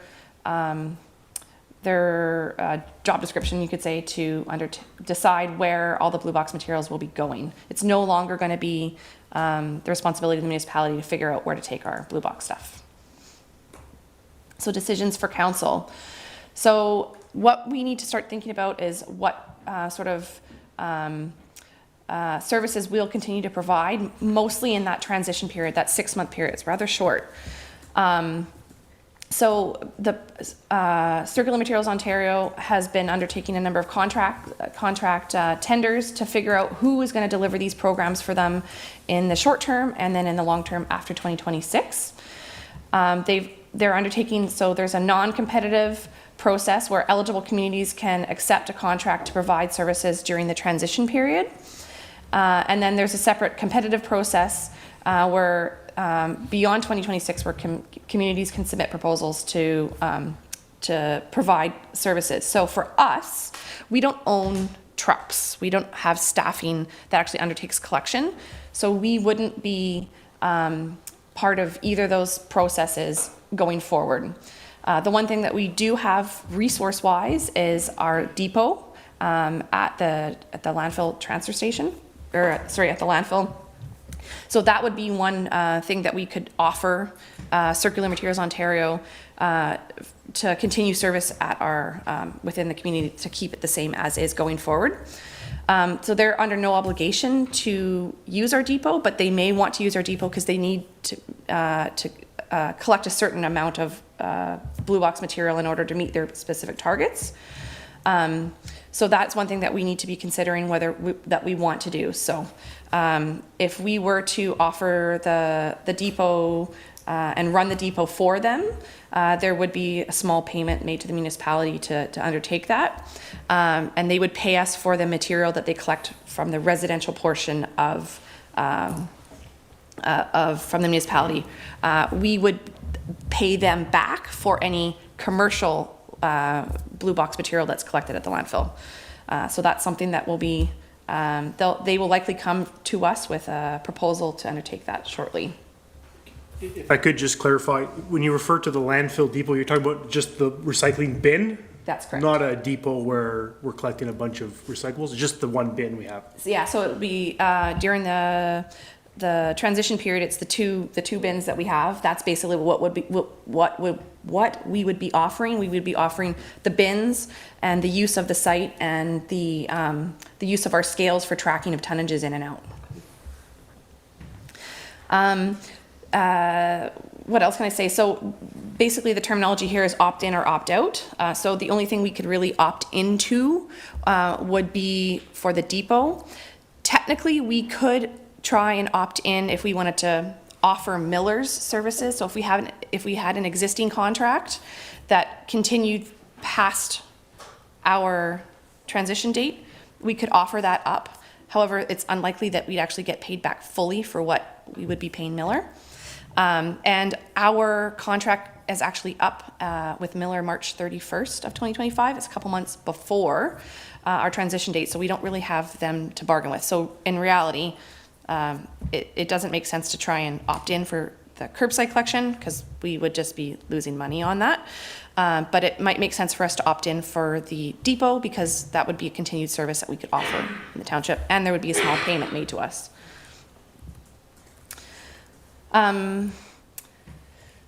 So I've left these slides in here, but basically they have a whole bunch of processes, RFPs for collection services, for facilities. So for instance, Ottawa Valley Waste Recovery Centre probably will be a part of putting themselves out there because it's a municipally owned facility that would be put out there for potentially being used in the future, but that's not to do with us. So the big thing that really matters for our residents are whether or not you're an eligible source or not. So under the current program, we accept Blue Box from all the same sources that people that have residential garbage collection. So for instance, single family homes, multi-residential homes, and some institutional buildings like schools. The funding that we receive is only, and the 50% funding is only for those places. We also provide collection at industrial, commercial, and institutional properties through our current curbside program, but we don't receive any funding from CMO for that. Going forward, the only buildings that will be collected from include single-family homes, seasonal dwellings, multi-residential buildings, public and private schools, specified retirement and long-term care homes. Those are which include both care homes that we have here in Whitewater, and specified public spaces. So currently we don't have any curbside collection at parks, but this actually does increase our collection to, I believe it's 5 blue bins throughout the whole municipality. It's a pretty small amount, but you'll see that the ICI, the commercial businesses are not included in the new program.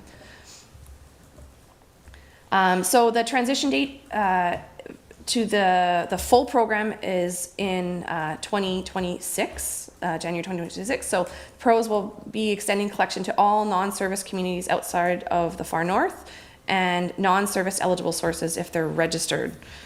So there's potentially a couple of places like, so for instance, our schools. If our school wasn't, the schools in Whitewater weren't currently using our program, they could enroll into this fully funded program in 2026. Fortunately, all of our schools are currently are getting collection from us, so they are entitled to use it immediately. Again, as I mentioned, the 2 long-term care homes that we have in the retirement and long-term care homes are eligible because they are not-for-profit, so they will automatically be enrolled.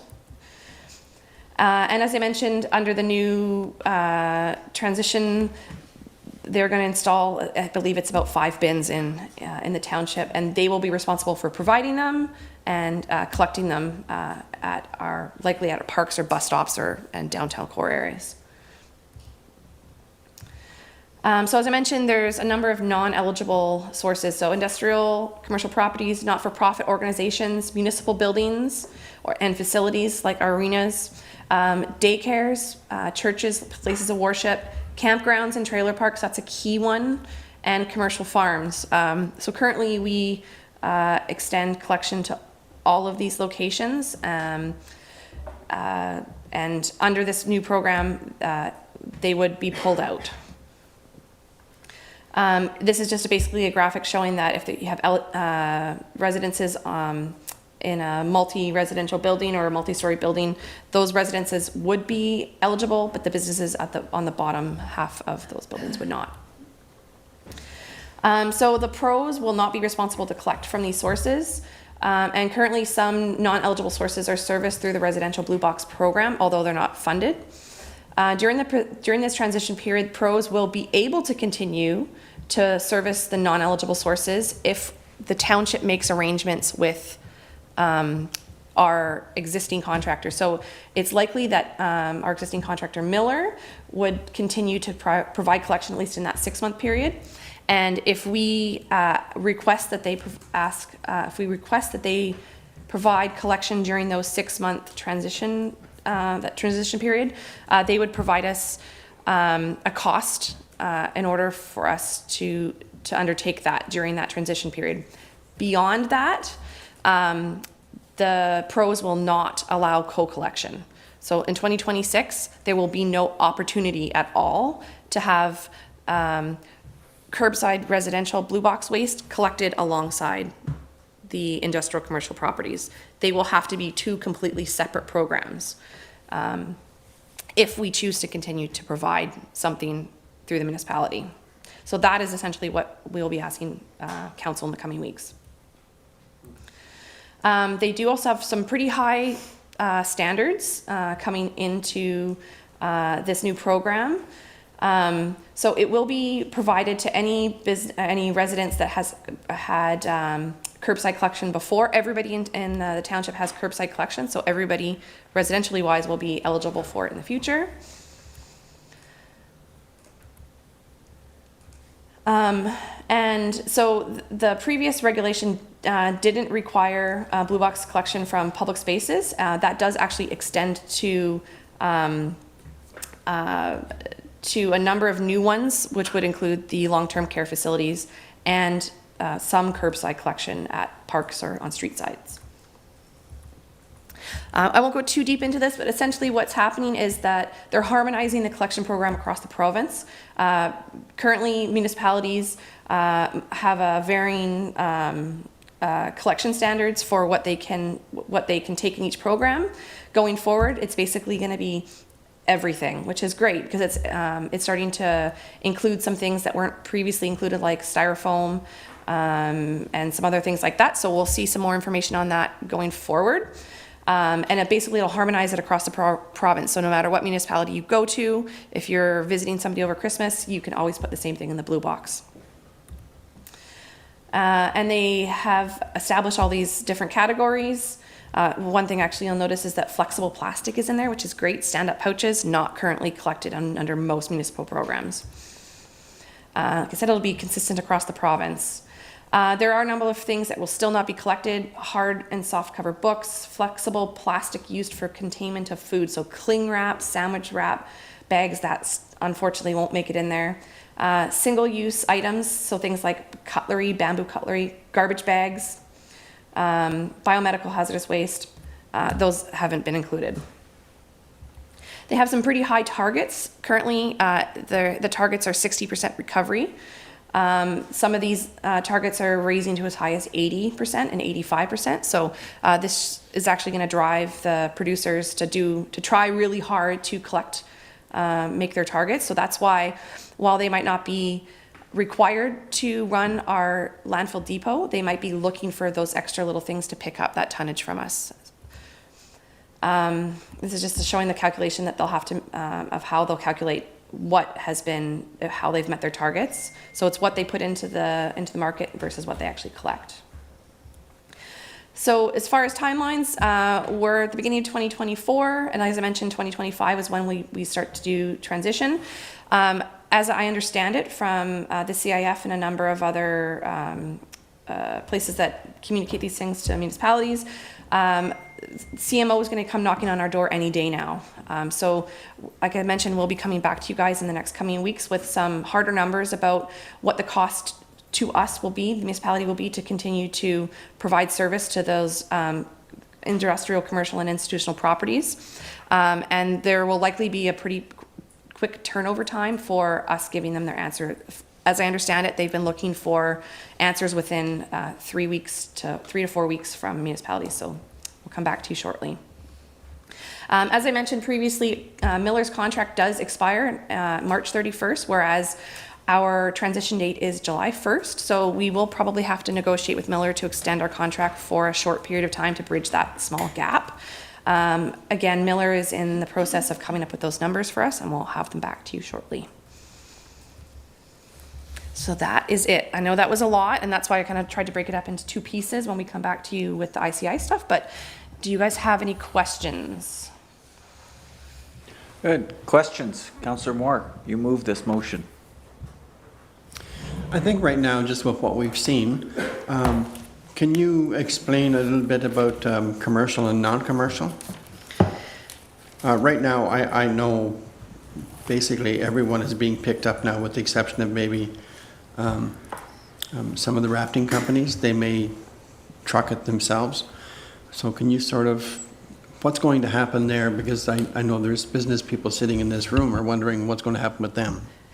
Yeah, so, I mean, we do have a list of the commercial properties that currently pay for curbside collection. The question is, do they use it? And would they want to continue to using it if we were to offer it? Sorry, go ahead. Yeah, I can take that off. Sorry, I lost my train of thought there. And then the next question would be, if we get a quote from Miller in that interim 6-month period to co-collect, what would the cost be to collect at those ICI locations? And then the next question is, what's the cost beyond 2026? And would businesses be interested, and would council be supportive of the municipality continuing to undertake that job? There are a number of larger businesses, like the gas stations and stuff, that already sort of do their own Blue Box program. And then the other things that we would need to consider are, if we were to continue to provide that service, or if we didn't continue to provide that service, how would we ensure that when you are at work, that business is not putting their Blue Box material in the garbage and making it to our landfill? So whether or not that's through bylaw rules or just offering the service is what we'll have to decide. Yeah, that's my biggest concern, and I'll just say the church I attend, maybe once a month they'd have 2 blue boxes or 1. How come they can't use the system that they're using now with basically household recycle, and yet you get other construction and other entities that are commercial that certainly qualify? It's going to be tough on some of these smaller places, smaller venues that are used to the service and won't be getting it. And I think it's unfortunate that they decided to make that distinguish that in the regulations, and that's unfortunately something that's out of our control. Councillor Bell, seconder. No, it's a lot to wrap your head around as to how it's going to affect day to day. Well, yeah, I guess maybe that. So as far as collection, is this going to increase our bill in the municipality, or how is it going to affect a single resident as far as residential goes, or a single business owner? So the biggest change is that the municipality will no longer be paying that 50% share of the cost. So it is going to be a savings to the municipality from that perspective. So while we will still be paying for garbage collection for residential properties, we'll no longer be paying to pay for the contract for the residential collection of the Blue Box material. So it will be a savings to the municipality for sure. Then on a practical level, I have my 2 blue bins at home. Are they going to continue to get picked up by one of the the pro has the contract to do that for each eligible municipality right now? So we still put up blue boxes as they are right now. They get picked up, but it's not a contract through Miller's through the municipality. Exactly. So what the minister had put in his letter was that the transition to this new program is to be seamless. So residents are to not see any change at the curb, at least in during that transition period, which is, for us, it's rather short. Beyond 2026, the producers might start making changes to the program, and that's within their control. But ultimately, they will still be getting collection at least every second week or every other week, depending on how it's set up. So for the residential user, it will not be impacted on how they actually collect. So during the transition period, it'll still be co-collected with our garbage contract. So if you put your waste out at the curb on Thursdays, your garbage and recycling would still be collected. Beyond 2026, that's no longer in our control. So while we don't pay for the program, we don't have control of setting up those sorts of details. So it would be up to those pros to set up contracts with companies such as Miller's to provide that service in each of these municipalities. So That's correct. the the contractors that are providing those services right now are still probably going to continue to provide those services, but it's just going to be paid. It's going to be done through a different billing system, essentially. Yeah, so what we understand is that the incumbent collector will get during the transition period, so Miller will most likely 99% sure be our collector during that 6 month period. Beyond in 2026, we can't say for sure if it will be Miller or if it'll be a different collector. There's the contracts that they're putting out are for very large areas, as opposed to just one municipality. They're covering a whole swath of Eastern Ontario and the north half of Eastern Ontario. So it may be Miller, it may be somebody else, or it may be a combination of, but we will not be paying the bill. It'll be CMO will be the one that will be footing the bill for that. Good. Next, Councillor Trim. Yes, and I understand that any savings that we might accrue could go towards the purchase of a compactor. Precisely. Councillor Olmsted. Yeah, I've got a number of questions from a couple of different hats that I wear. One of them is I think a common sense question to say that we're going to have a truck on the road to pick up waste to go to the landfill. Some of those trucks now pick up both recycling and landfill. That'll no longer happen, potentially. Potentially could, potentially couldn't. So if that contractor doesn't win the bid for recycling, we're going to add another truck on the road to pick up the recycling. That truck cannot pick up not-for-profit, municipal buildings, daycare, places of worship, campgrounds, commercial farms, or commercial. So now we're adding a third truck. So we have one truck going to Councillor Bell's house to pick up his waste, another truck going to his house to pick up recycling, another truck going right by his house to pick up any of the non-eligible sources. Am I understand that correctly? You are. So we speak out of both sides of our mouth about carbon footprint, and this just flies in the face. I'm not against change whatsoever if it's reasonable. This is completely unreasonable. Again, am I missing the mark on understanding that process? No. Okay. So that's first question. The second question I have really is, if you go back to the slide with the companies on it that are responsible, and I used to work for one of them, the Kraft Heinz company, who will not be donating their services for these collections. So if you think that the cost of their products is going to remain the exact same, well, now they're going to be paying for this service. I can tell you these are huge companies that I think you're almost at it there. And it doesn't really matter, but it was some major players in that. Again, so that right now we're seeing record prices for food, which you're going to see more inflation in food once.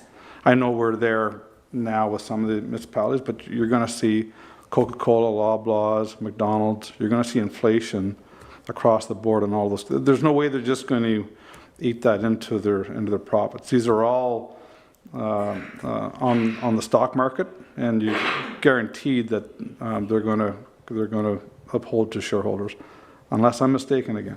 No, so one thing I should mention that one of the intentions of this, the change in legislation here, is that by putting the onus on the pros to manage their materials, they'll do a better job at making materials that are recyclable. Because right now, there's not a feedback loop for them to produce a product like that's all cling wrap, or a USB stick that has packaging that's this enormous. Because we're the ones, the municipalities are the ones that are left managing how to actually dispose of it. So part of the intention of this program is to encourage them to think about what the products that they're actually putting out there, and making sure that they are of a material that can be recycled, or that is maybe doesn't even need a package. So there is some benefit into the program to push the producers to basically generate less waste and put less waste into our market, and find better technologies and systems for recycling that. So for instance, as I mentioned, the stand-up packaging and styrofoam, those sorts of things right now, piecemeal, we have a hard time dealing with them. Part of the intention here is that if you have a big enough market, that they can actually start to deal with these harder to manage materials, or just simply realize that they shouldn't be making them. And I'm in full agreement that there had to be change. And I've been the guy pounding my fist about the garbage lying in our ditches and along the highway and along my road. Like, something had to change for sure.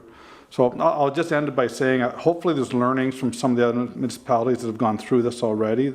I'm really concerned about the trucking piece, that where there was one truck perhaps before, being now replaced by 3 trucks going on the same route. That's a piece that I'd like to make sure that we're on top of. So there is one thing to comment on that. Currently, under our system, we have a split truck that visits each location.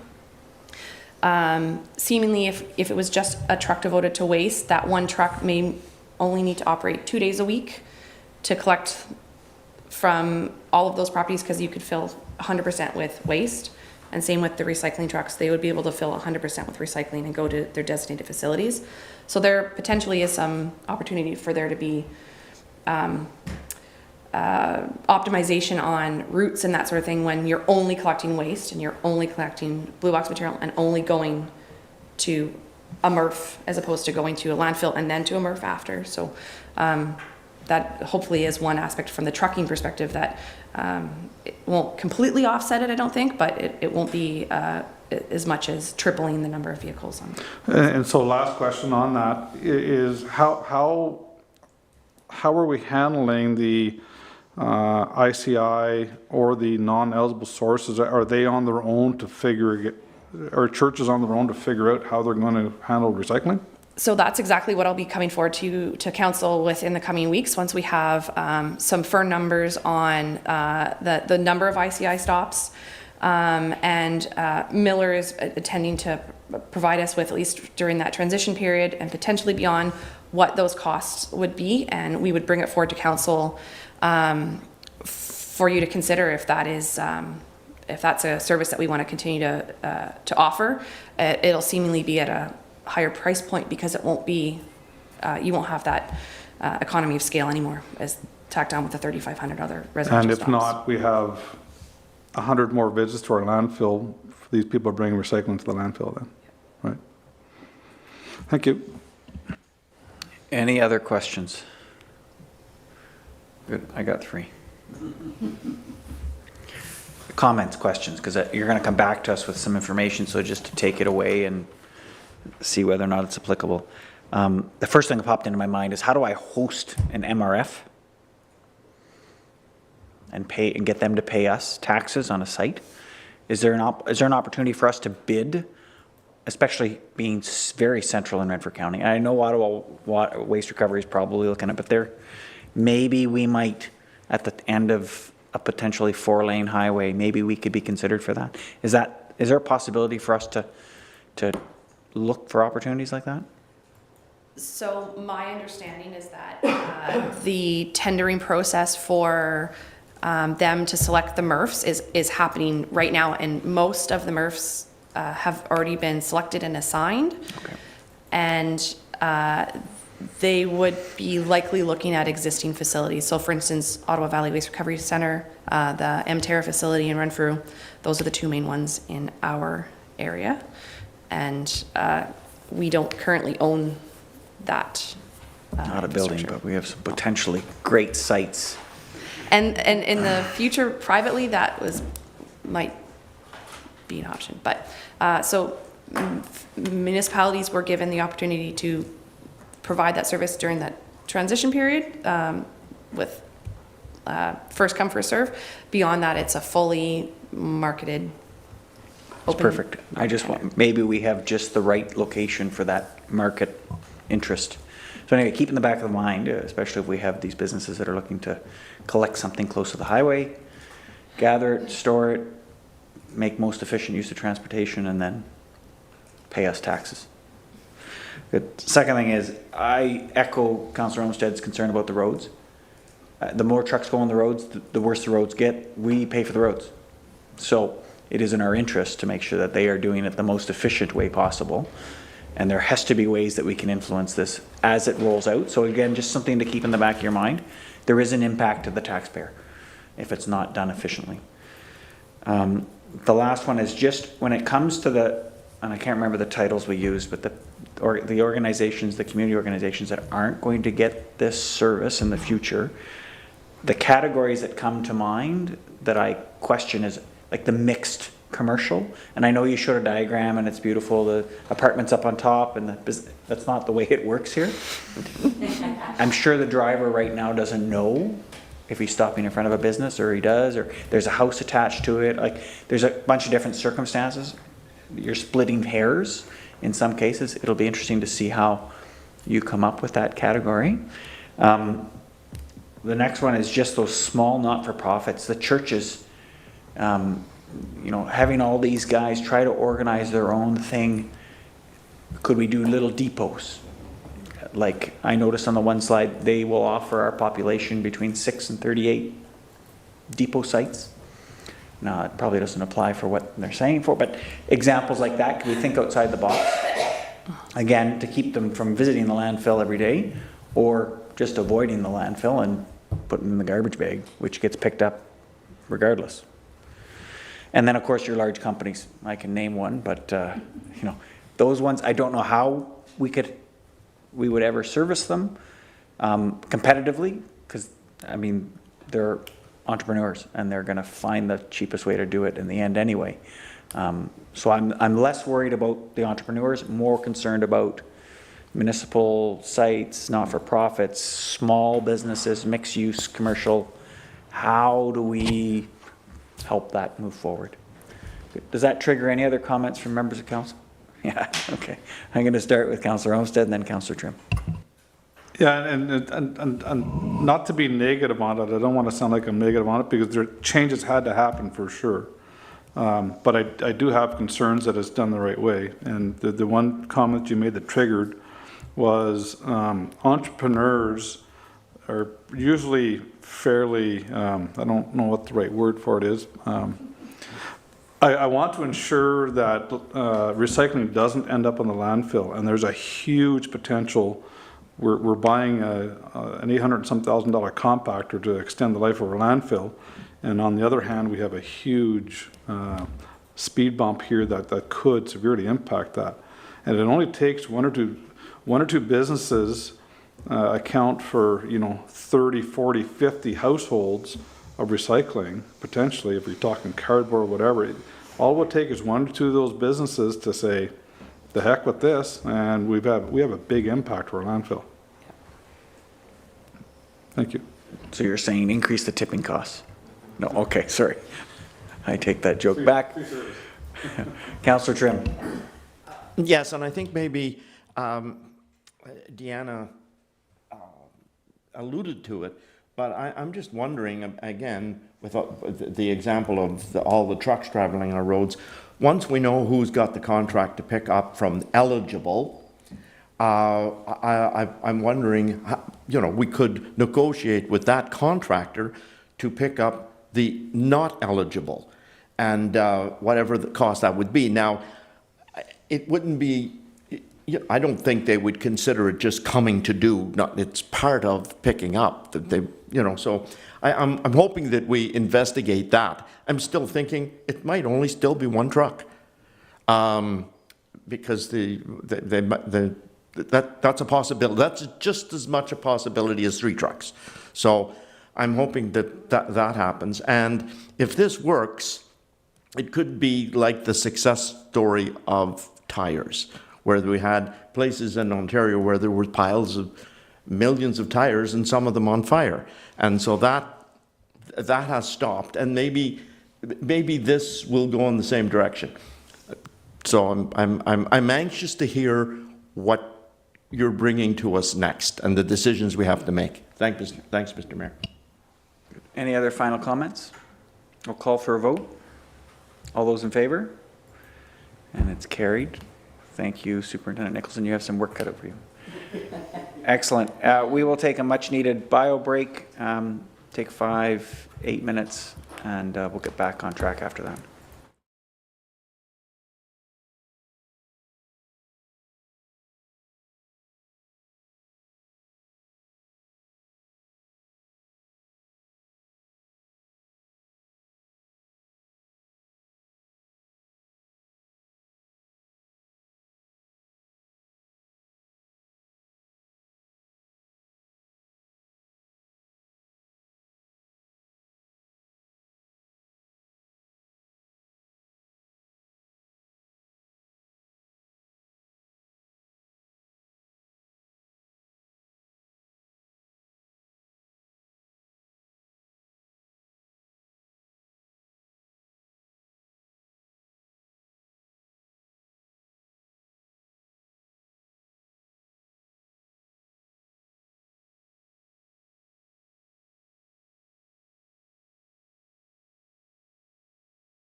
Excellent, and welcome back to the Township Whitewater Region's regular council meeting. We're going to call ourselves back to order. Does that say 6:59? Yeah, it does.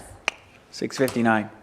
Excellent, and we're going to jump back in. We paused after 9.3, so we'll start with 9.4. This is the bylaw enforcement complaint policy. The recommendation is the Council of Township Whitewater Region enact a bylaw to adopt the bylaw enforcement complaint policy.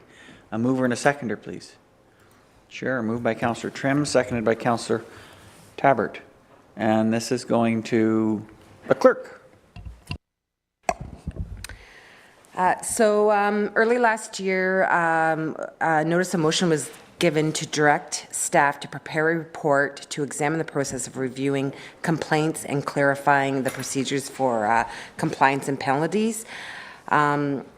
Last meeting, February 7th, we invited MLES, Jim McBain, so that's Municipal Law Enforcement Services. He provided a report regarding the complaint process. Sorry.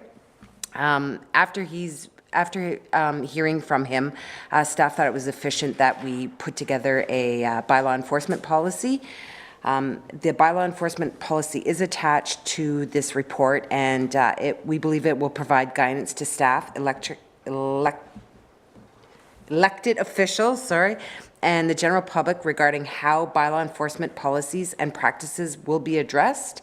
It addresses, in the policy, addresses the process, the complaint process, anonymous complaints, reporting, and confidentiality, and it will also help with monthly reporting and accountability processes. So if they have any questions.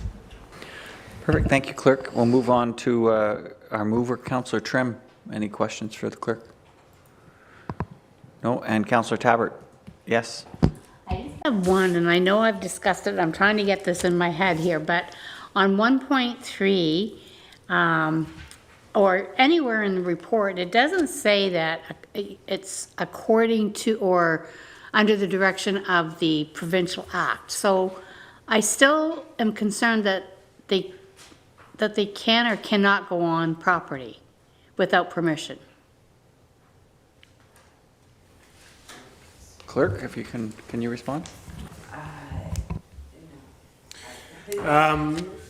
So the policy is not intended to specify the right of a municipal employee or its officer that's appointed by council to access properties. That's not the purpose of this policy. And I apologize that I did have a note to get back to you on what are the proper mechanisms by which we could, through bylaws of the municipality, have members attend a site. And I have not got back to you since the last council meeting. So leave it with me, and I will get back to you on specifically our authority through which by which we could access property. Okay, thanks. And I just want to clarify in case the public are wondering, those references would show up normally in a bylaw, where it would show in accordance with such and such an act, the following bylaw outlines or amplifies. Is that correct? Yes, that's correct, yes. So certain, under the Municipal Act, certain bylaws would allow us to access property, and they'd only be specific to those bylaws, correct? Good. Any other questions from any other member of council? Councillor Bell. Just a quick question on the confidentiality portion. So, where was I here? Sorry, I'm just reading through. So, they're only going to respond to reactive complaints with verifiable personal identification, but it's going to be kept confidential. Is there any point in the process where it becomes necessary to release the name of the complainant? Like, is there any particular situation where that would happen? Yeah, I could go ahead. So in a situation where a complainant brings forward a concern to the bylaw enforcement officer, in a situation where we are going to pursue the concerned matter into the courts, MLES would engage with the complainant to see if they're prepared to testify. At that stage, if they confirm that they're prepared to do that, then their name might be recorded in the legal records as we pursue the person with the concern. So really, that might be the only situation, and in all likelihood, MLES or our bylaw enforcement officers would get the authority from the complainant to issue their name. Now, I've worked with Jim for a number of years. When a complaint is received, his investigation process is quite complete and quite long. So, I mean, certainly while he's in the background working, he's searching for people to testify against a particular matter. So it might not be the complainant, it might be another neighbor or somebody else that he's engaged with respect to the concern. So again, the only situation would likely be with respect to the courts. Yeah. One other question. Bylaws related to fires and burn barrels in backyards. I've heard from a number of neighbors and people in the community that they've been directed to just call 911 if that's the case. If they want to make a complaint as it pertains to open air burning or burning in, burning garbage in burn barrels. That specific complaint is not addressed in here. Is that the correct way to go about, I guess, complaining about an infraction that's going on? Because I know a number of people that have come to me that have said that's been the direction that they've gotten in the past. Okay, clerk, CAO. We do have a fire bylaw, and it does regulate how you can burn and where you can burn. It is since we regulate it, it should be coming through our bylaw office. Our bylaw enforcement officer can address that issue. If I could just add that if the concern is mounting to a situation where it's endangering the life and or the health of people, I would encourage them to call 911. They're always on standby and prepared to respond.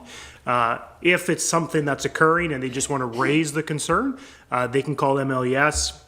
And if it's after hours or over the weekend, leave a voicemail or leave the details with them, and they will investigate the following week, perhaps, or the following day as it pertains to that. Or they might send an officer go around in the evening when the occurrence might be happening. A situation similar to this is where we had campers at one of our properties on a beach on one of our water bodies.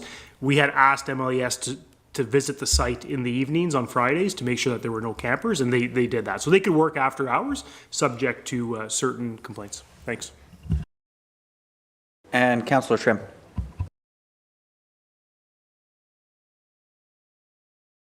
Interested in that comment, and I may have lost mine. Oh, no, I know now. Getting back to the confidentiality part and the witnesses and how, of course, people are allowed to face their accuser. Jim said that quite often, when they go to investigate the complaint, it's ongoing. It's there, like the grass is long, and so they then become the witness. And so the complainant doesn't need to be involved most cases. Yeah, thank you for that. That's a great clarification. And Councillor Moore. I've read it very much, and we have discussed this quite a bit.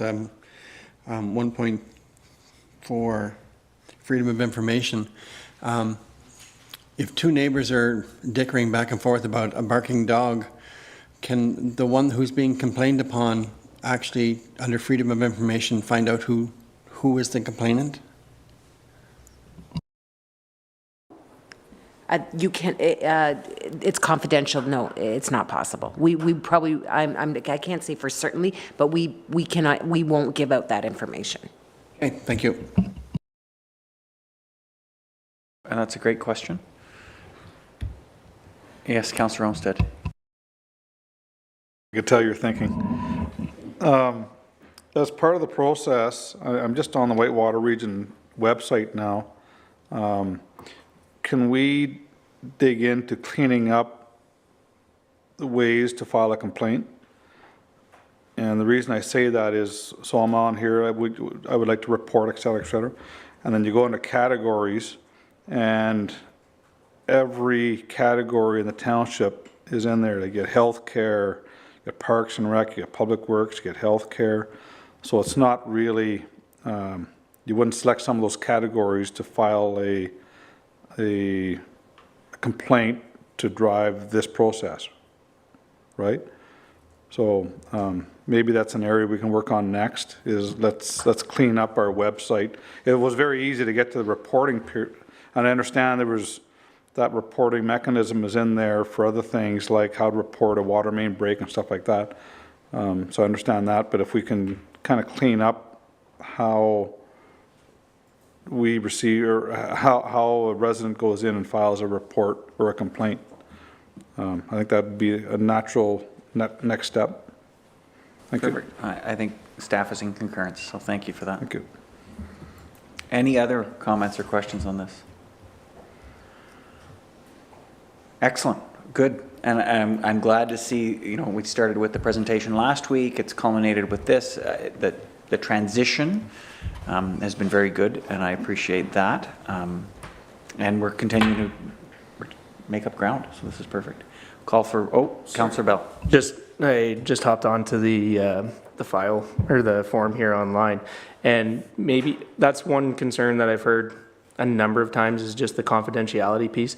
Maybe just putting something on that form saying that any complaints, names, addresses of the complainant will be held in confidence during the entire process. Maybe something like that as well. Just looking forward. And just reference this policy, should we approve it, and that way they can get the amplification there, but point them in that direction. Yeah. Is that staff, we're good? Good, yeah. Any other questions? We'll call for a vote. All those in favor? And it's carried. Thank you. Another policy. Next item, 9.5, an encroachment agreement with the Cobden Farmers Market.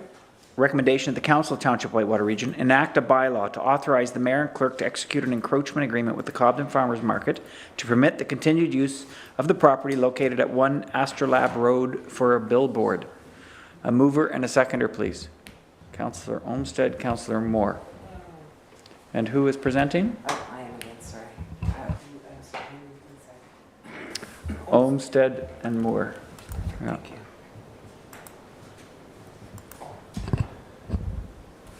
I'm just pulling it up here. Okay, so if council remembers at the June 7th, 2023 meeting, Catherine Curry who was representing the Cobden Farmers Market. She attended the meeting to request a extension of the billboard that's located at 1 Astrolabe Road. Council did move a motion to support and the continued use of the land with the billboard applying and to help apply for a building permit and land use permit from MTO. And then to enter into the encroachment agreement and formalize the agreement. So this agreement will allow the use of the billboard for additional 5 years. The proposed encroachment agreement will ensure that the sign will conform to the township's requirements relating to the terms of use and maintenance. The township will ensure maintenance is provided for the trees and grass around the billboard for the next 5 years. If there's any questions, the CAO will answer them. Thank you. Councillor Olmsted, any questions as the mover? No, I don't have any, thank you. Good. Councillor Moore? No, I don't. Thank you. Good. I just have one. Is this something, an agreement like this, can it be delegated to staff, or is this a requirement for it to come to council at all times? Because you're executing an agreement, it should be passed by bylaws, one for recording purposes and the authorization for the mayor and clerk, yes. Perfect. Just wanted to check. If there's no other questions, call for a vote. All those in favor? And it's carried. Thank you. Next item is the work plan. Recommendation. Council, the Township Whitewater Region approve the proposed 2024 Department Work Plan. Mover? Moved by the Deputy Mayor, seconded by Councillor Trim. CAO. Yeah, thanks so much. So this will be the first departmental work plan that this council will have seen. While this is the first time you'll see a departmental work plan, it's not the first time that we've developed them and they've been received by council. So these date back to 2021, the departmental work plans, and before that, the CAO had an individual work plan with the members, with council, if you will. Basically, the departmental work plan is to guide operations throughout the year and to ensure that the implementation is in accordance with the strategic plan, strategic direction that was adopted by council. And we'll likely provide an update to council in August or September on the progress of these items.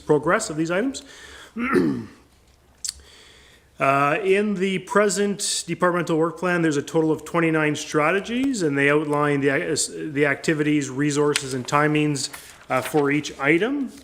You'll note that of the 29 strategies, there are numerous goals that are actionable goals that are smaller and that sort of align with each of those objectives. So these work plans will enable the departments to prioritize their tasks effectively and allocate the necessary resources to be successful. So the roadmap provides a roadmap, or the work plans rather provide a roadmap for each of the departments for their objectives, tasks, and timelines. What it does, it allows us to align departmental efforts on a broader organizational goals so that we're all working towards the same objectives from my office down to the to all the employees. So we're presenting these for the members of council. We'll get an update on them likely in September to see where we're being successful and less successful. So maybe the one last note is that the departmental work plan is divided into the office of the CAO, so which would involve myself and Clerk Miller. The corporate services, which is led by the Treasurer McGonigal. However, there's numerous employees that'll work within all of these strategies and work plans. There's community development, community services, public works, and fire. So 6 different divisions in the departmental work plan. I'll be glad to answer any questions if there are any. Thanks so much. Perfect. Thank you, CAO. And I'll start with the Deputy Mayor as our mover. Thank you. I just have one. So you're looking, CAO, to in September. Should we be looking at anything prior to that? Like, should we possibly be looking at maybe, say, July? Or as far as the... I'm not adverse to that. Certainly, the update report could come in July, maybe August. I know we have a meeting mid-August. Maybe we'll aim for that one, if that's all right. That would be great. Great. Thank Thanks. you. Yes, thank you. Thank you, Mayor. Perfect. Thank you. And Councillor Trim, you're a seconder. Yes, this is wonderful. A very comprehensive report. I read it because I think it deserved to be read. And as I read it, some things came to mind. And I don't know whether this is the time or place to mention those things. That's a great question. I'm not sure exactly. If you have areas where you'd like to propose a different priority or issues, I think we can air that now. If it's staff level, you want to tweak something, maybe that isn't something that we need to address at the council level. So I'll leave it up to you based on what you... Well, on the first page, I'll give you an example, and then you can tell me. I think it's staff level. So we're at item number 1, and we're at the 3rd bullet, and one of the things that is planned is to review the recreational vehicle bylaw. And one thing that came to mind for me is that in that review, let's make sure that recreational vehicles don't become short-term rentals, because that is happening. Maybe not in our municipality, but since we're reviewing it anyway, let's make sure that that doesn't happen. So that I've got a number of comments like that, and I don't know where they belong. Well, that's amplification of what the work is being proposed. You want to amplify some of the considerations. CAO, any suggestions for how you want to process that? Perhaps you and I could sit down and perfect. When I communicate with the senior management team, I could indicate these additional remarks or comments so that they're focusing on additional items other than what's noted there. Make sense? Yeah. So I'll just amplify 2 things. First off, I would also loop in the council lead for that area, just so they know if maybe they don't agree with your comments and staff are then muckling onto it, okay? So just loop in, and that can be done with a phone call, I'm confident. And in terms of changing this, that would require all of council. So if you wanted to take something off or add something to it, I think that's the purview of this report. Is that correct, CAO? Yeah, I think like that would be a remark so that when we're reviewing the bylaw, we would consider maybe a provision in the bylaw to ensure that they're not being used for short-term accommodations. And we would have policies to enforce that they're not being used for short-term accommodations. So they're kind of considerations, I would say, as part of that process. So if the comments that you have, do you have many or just a few? If they align with just remarks or some strategies, then we could review them after the meeting.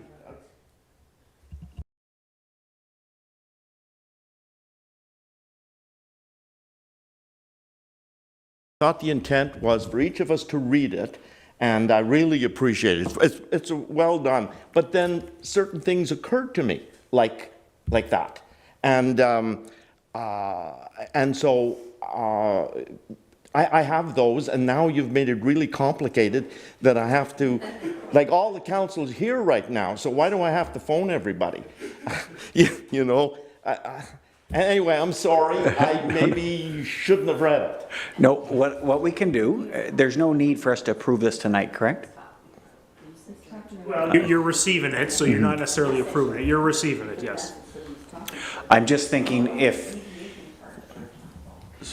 just the challenge we get into, Councillor Trim, is if you say you want that to be short-term rentals, Councillor Bell says no.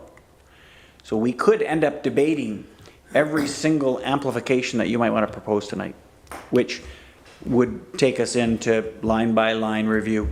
So we don't want to get into that. So maybe what we could do is we could just table this to the next meeting. We could receive it, give you a chance to talk to the CAO and see if there might be areas of concern. We deal with those specific areas. But that's really the catch-all tonight from my perspective is we look at this thing, is it missing something? Like the first thing that pops out to me is the Water and Wastewater Task Force on there with its recommendations. And for the life of me, I can't remember and I don't have access to it here. If it's not on there, okay, CAO, we need to tack that back in there because that's a huge consumer of time. It's a top priority for us right now. And maybe because it's being managed you know, at the mayor and the CAO level, and soon to be Councillor Olmsted and Councillor Moore, maybe it didn't get put into by the staff. So are we missing any of those big ticket things? And then we can get into the item by item as we go. Now, I said that I'm speaking on behalf of everyone here, so you tell me if you don't agree. You're agreeing? Okay. Okay. Does that work for you, Councillor Trim? Okay. Good. So just in the spirit of that, does anybody, in your review of the document, and Deputy Mayor brought up the point about the timeline, is there anything else not listed, or maybe you looked at it and said, look, that's not a priority, that shouldn't be a priority for us, let's pull that out and push it to next year? Is there anything in there that you'd like to bring up tonight, or does the document itself appear to capture what we deem are the priorities for this year? Yeah, I'm getting nods. I'm getting nods. And Councillor Trim, I'll give you one last chance. Is there anything that you want to pull up on that list that you think should be discussed at this point? No, they're all things like that were just things that occurred to me when I was reading it. And they're not necessarily priorities, and they may not even be necessarily pertinent, but... Yeah, important. And we don't want the staff to work a report up, it to get presented for council to provide that one piece of feedback, which if they knew before, they could incorporate it into the report. I understand where you're coming from. We're trying to keep it within the narrow. So, CEO, is that clear? Yeah, so I would say if we move the motion to I guess you are approving the proposed 2024 Departmental Workplan. In any case where it's going to get amended as a result of my conversation with Councillor Trim, I'll bring it back to the next meeting with some red line changes. Make sense? Perfect. And just, can you confirm, is the task force listed in there? I Or don't, the I don't effect? see it. I don't see it, but we'll add that, yes. Okay, so we'll treat that as your First Amendment? Yes. Okay, and I'm assuming the committee, the rec committee is also I may think or it's may not noted be there, listed in yes. I there, think but Stephanie's covered it. those two are just recently approved, so I can imagine that they may not have been incorporated at this point in time. Any other comments from members of council? Good, we'll call for a vote. All those in favor? And it's carried. Thank you. Notices of motion. Any notices of motion for tonight from members of council? Good. I have to ask, I don't know if the clerk or Councillor Bell had a notice of motion from before. That is coming at, still, it's just scheduled. Good. Later. Okay, good. So there's one pending notice of motion. That notice of motion had to do with,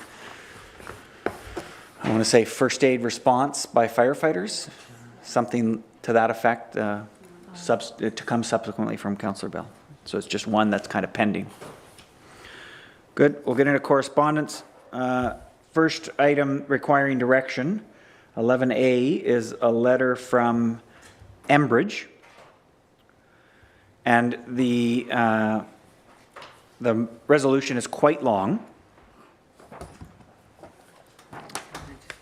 but important.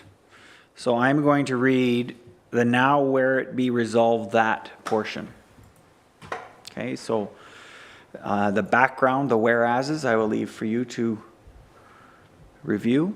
So now, therefore, be it resolved that the Council of the Township Whitewater Region supports a measured approach to Ontario's energy transition, and that the Township of Whitewater Region recognizes that there may not be enough electricity available to replace the energy provided by natural gas and meet the increased demand from electrification, and that natural gas must continue to play an integral role in meeting the energy needs of Ontario, and that the Township of Whitewater Region support the work the Government of Ontario has done to date, including the natural gas expansion program and electrification and energy transition panel's call for a clear policy on the role of natural gas to secure access to affordable energy, and that the resolution be circulated to the President of AMO, Colin Best, Honourable Doug Ford, Premier of Ontario, Honourable Todd Smith, Minister of Energy, Member of Parliament, all regional municipalities as significant actors to ensuring the need for natural gas in Ontario as in part of a measured approach toward energy transition, and submitted to municipal affairs at enbridge.com. A mover and a seconder, please. Moved by Councillor Olmsted, seconded by Deputy Mayor. And I'm going to hand this over to the CAO, or did I agree to do this one? I'm not sure who agreed, but I could provide some summary of it. But essentially, the mayor and I met with a representative of Enbridge. To summarize what's occurred is that the Ontario Energy Board has made some decisions around how the mechanisms by which property owners or new housing projects that want to connect to Enbridge Gas. So traditionally they would charge a fee, a one-time fee, to the individual homeowner who was bringing in natural gas to the tune of about $6,000 or $7,000. And the homeowner was allowed to pay for that over a longer period of time, up to, I think, 40 years, 20 to 40 years. What the Ontario Energy Board has decided is that they would not allow that anymore, and they would require homeowners who are connecting to natural gas to pay that fee up front. So through Enbridge, they're advocating that be changed. So the Ontario Energy Board, who has the right to make those decisions, which is the Ontario Energy Board, they're advocating to the board, they're advocating to the Ministry of Energy at the provincial level to change that decision. So based on their conversation with the representative from Enbridge, they are communicating directly with the Minister of Energy, and at a provincial level, they're potentially considering changing that board's decision through regulation or legislation. So I think that summarizes maybe one component of it, maybe one of the components. If you glad to add any if you wish, Mayor Nicholson. Yeah, so from my perspective, there is a lot of discussion about natural gas and how it can be used in the province. Specifically from a Whitewater region perspective, the future, in order to support the development of homes in our community, the proposal would basically impose the cost of hooking up to natural gas at the time of build. So we're imposing another fee. The only reason to front-end load that expense, as explained by Enbridge, is so that someone doesn't disconnect the natural gas at a certain point in time, and then they can never recover it. So if the plan, when you hook up a home right now, as the CAO explained, you don't pay the $7,000 or $8,000 to do the hookup. They basically say you're going to pay it in your delivery costs for the next 30 years, 30 or 40 years, right? But now the OEB, who's responsible to make sure that the budget balances, says, well, the way things are going, people might cut off their natural gas in 20 years and go to electric. Well, I won't get that other $4,000 of that hookup, so we're going to charge all the hookup fees up front. Our argument back, you know, from my perspective, what I spoke with the rep from Enbridge is that that imposes a huge amount of money on rural development. And it may make sense in a larger city center, but we're not going to be phasing out natural gas at the same speed that Toronto or Ottawa or, you know, Kingston is going to be phasing it out. It's going to be here for a long time, and in order to encourage development, I think we need to ask the provincial government to continue to mortgage that hookup cost for as long as possible. Maybe that's not 30 years, maybe it's 20 years, but it's not on the day of the hookup. Tag team that one, CAO? That's good. Good. Okay, questions, and I'm just going to go to my mover and seconder first. Councillor Bell. Yeah, just some perspective on that too. The average cost might be $6,000 or $7,000, but I know built a house a couple of years ago, runs the natural gas line into Haley Industries, ran right by that location, and the original quote I got for that was upwards of $40,000. So for our region, for farms, let's say, that might want to tap in with a farm tap or do some of these, that's not necessarily just a typical residential hookup. Some of these costs can be tens of thousands of dollars. So having the ability to pay that off over a period of time, we don't have a whole lot of access to those lines, but if they were to extend, I think it's a valuable asset to have for those that want to hook up. So fully in support of sending that letter. Perfect. And I looked at my wrong list here. So it was Councillor Olmsted that moved, so I'll let you speak next. Sorry. I couldn't remember if I did or not. That's fine. I support the motion. Thank you. Good. And Deputy Mayor, you were the seconder. Yeah, and I as well support that motion. Thank you. Good. Any other members of council? Yes, Councillor Trim. Thank you for your patience. Thanks, Mr. Mayor. I don't understand a piece of this. Who collects the hookup fee? Because why would the Ontario government care if Enbridge didn't collect all of their hookup fee if somebody disconnected? There's a piece there that I'm not fully understanding. Okay, so you're ready for me to delve into this. Enbridge is a monopoly. Because it's a monopoly, it's governed, and its policies like those hookups are governed by the OEB, which is appointed by the province. So rather than Enbridge just making a decision based on whatever they want to do, market decisions, they have to follow the policies of the OEB. The OEB is appointed by the province. Right, gotcha. So the OEB is making a decision that's, you know, we don't want Enbridge to defer this cost anymore. It's too much risk into the future. So no, Enbridge, you are now going to pay up. You're going to make them they have to pay you, Enbridge, up front. So the only way to have that changed is for us to go back to the province, ask them to change, give different direction through legislation to the OEB to come back and tell Enbridge to do it. It's complicated in your question because it's a monopoly. Yeah, again. And the thing is, I'm reading Enbridge's side of the argument. And, you know, it's very well articulated. I don't see the other side of the argument, that why the regulatory board made the decision. It wasn't on a whim, I'm certain. And so why is that? So I'm missing half of the information here and expected to make a decision. It's difficult. Yeah, and it's a good point.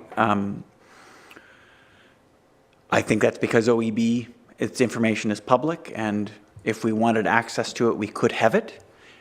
This only came to our attention because Enbridge, who deals with the individual customers, is saying, look, this isn't working. The only way to change this is if you get involved. Otherwise, we would not know about this. It would be buried amongst all the other things that we do. Now, I appreciate you may want to gather more information. I would recommend that you would do a motion to table this or defer it to another meeting for us to gather that information, if that's what you'd like. You're good? Okay.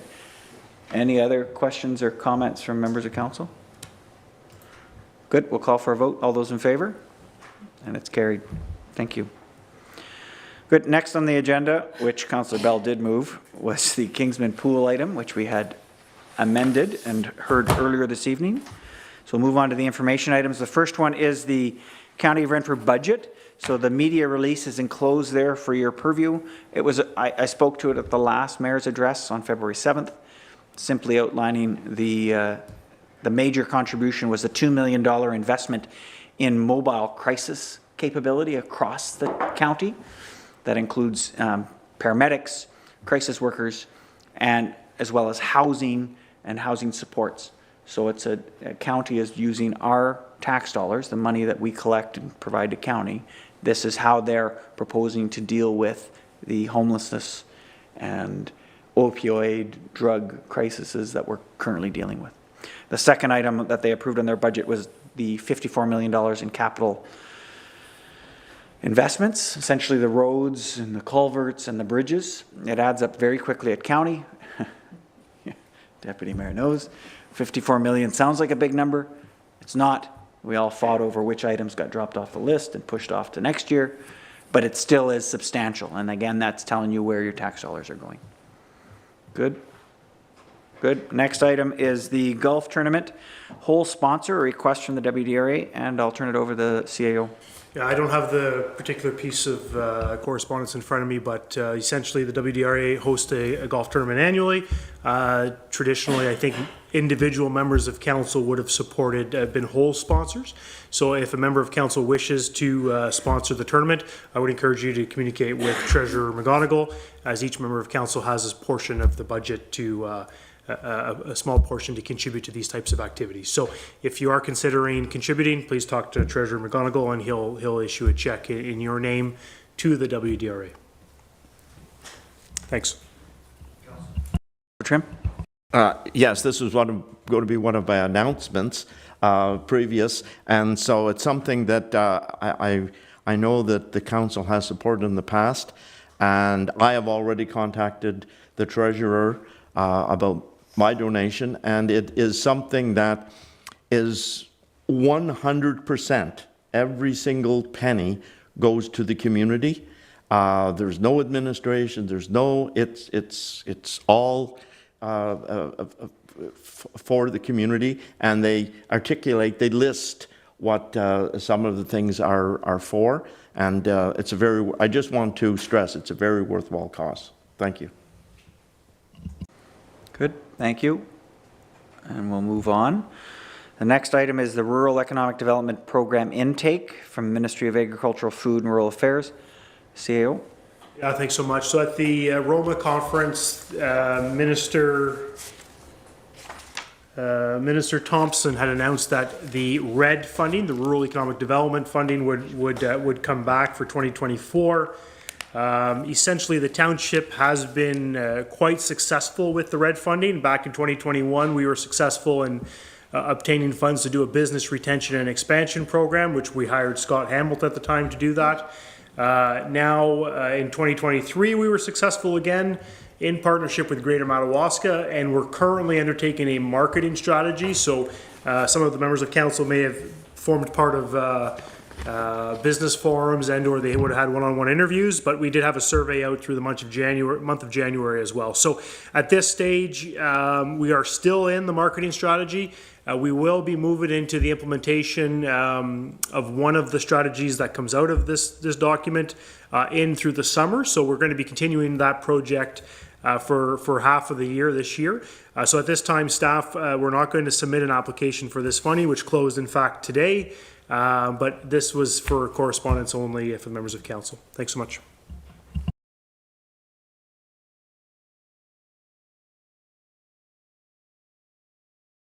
Thank you. The next item is activities update at the Pembroke and Area Airport. Enclosed is a press release that speaks to essentially the unaffordability of airports, which ties right into the update that was provided from the Pembroke and Area Airport. It's attached. And Councillor Moore is our rep on this board, so I'll just ask if he has any comments. Thank you. At our next council meeting, the Airport Commission, meaning 2 reps anyway from there, will be coming to discuss the paperwork that we see on the screen there. And if anyone has any questions before then, please email me and I will pass them along, and they can be answered then when they come on March 1st? Okay. March 6th. March 6th, okay. And that's all I have to say. Perfect. So we'll get you to forward your questions to Councillor Moore. The next item is the Renfrew real estate status. Renfrew real estate status from the Renfrew County Real Estate Board. It's enclosed for your information. What we've asked is if we could ask staff if we could have a rep come from the real estate board to explain to us how to interpret this data, or maybe to see how it may be changing over a longer period of time than just month to month or over a single year. Is there any questions or comments from council on that? Good, so that will be one thing that staff try to do. And the next item, the final item for information, was Bill C-310 support. This is a tax credit requested for volunteer firefighters. There's 2 examples of resolutions enclosed from other municipalities seeking an increase from a $3,000 tax credit to a $10,000 tax credit. I think we've had a chat with our council lead for fire. And would you like to defer this item, or what was your intent on it? If it's going to be discussed, yes, but if nobody has any, if they don't want to support it or if they want to put a motion forward, then yes, I'd like to table it. Otherwise, no. Good. Is there anybody that objects to this in principle at the outset? Seeing none, so we have a motion to table it to the next meeting? No, we have no motion because this is just for information, and if nobody's interested in putting a motion forward for this, then there's no discussion necessary.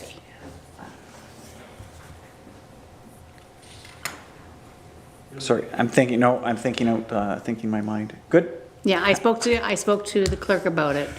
Yeah, after speaking with you. Good. Is there any questions? Is there any questions at all on that item, or any comments? Good. We'll move on to the next item, which is announcements, and we'll start off with the Deputy Mayor. Thank you very much, Mayor. I just have one this evening. We as council are pleased to announce that Steve Hodson has accepted the waste management operator position. Many of you will be very familiar with Stephen, as he was previously employed by the Township between 2004 and 2022. Steve has held a variety of titles in the Township, including landfill management, environmental services manager, supervisor of solid waste and safety, and most recently between 2019 and 2020 as the environmental services superintendent. Steve was also recently employed at the town of Renfrew as the landfill operator. The Public Works Department is very excited to have Steve back at Whitewater, as the skills and vast knowledge of anything and everything Whitewater are of immeasurable value. And he will be joining back in the workforce with us on February 27th. So when you see him out and about, welcome him back. For the new individuals, new people that haven't met him yet, reach out and say hi. Thank you.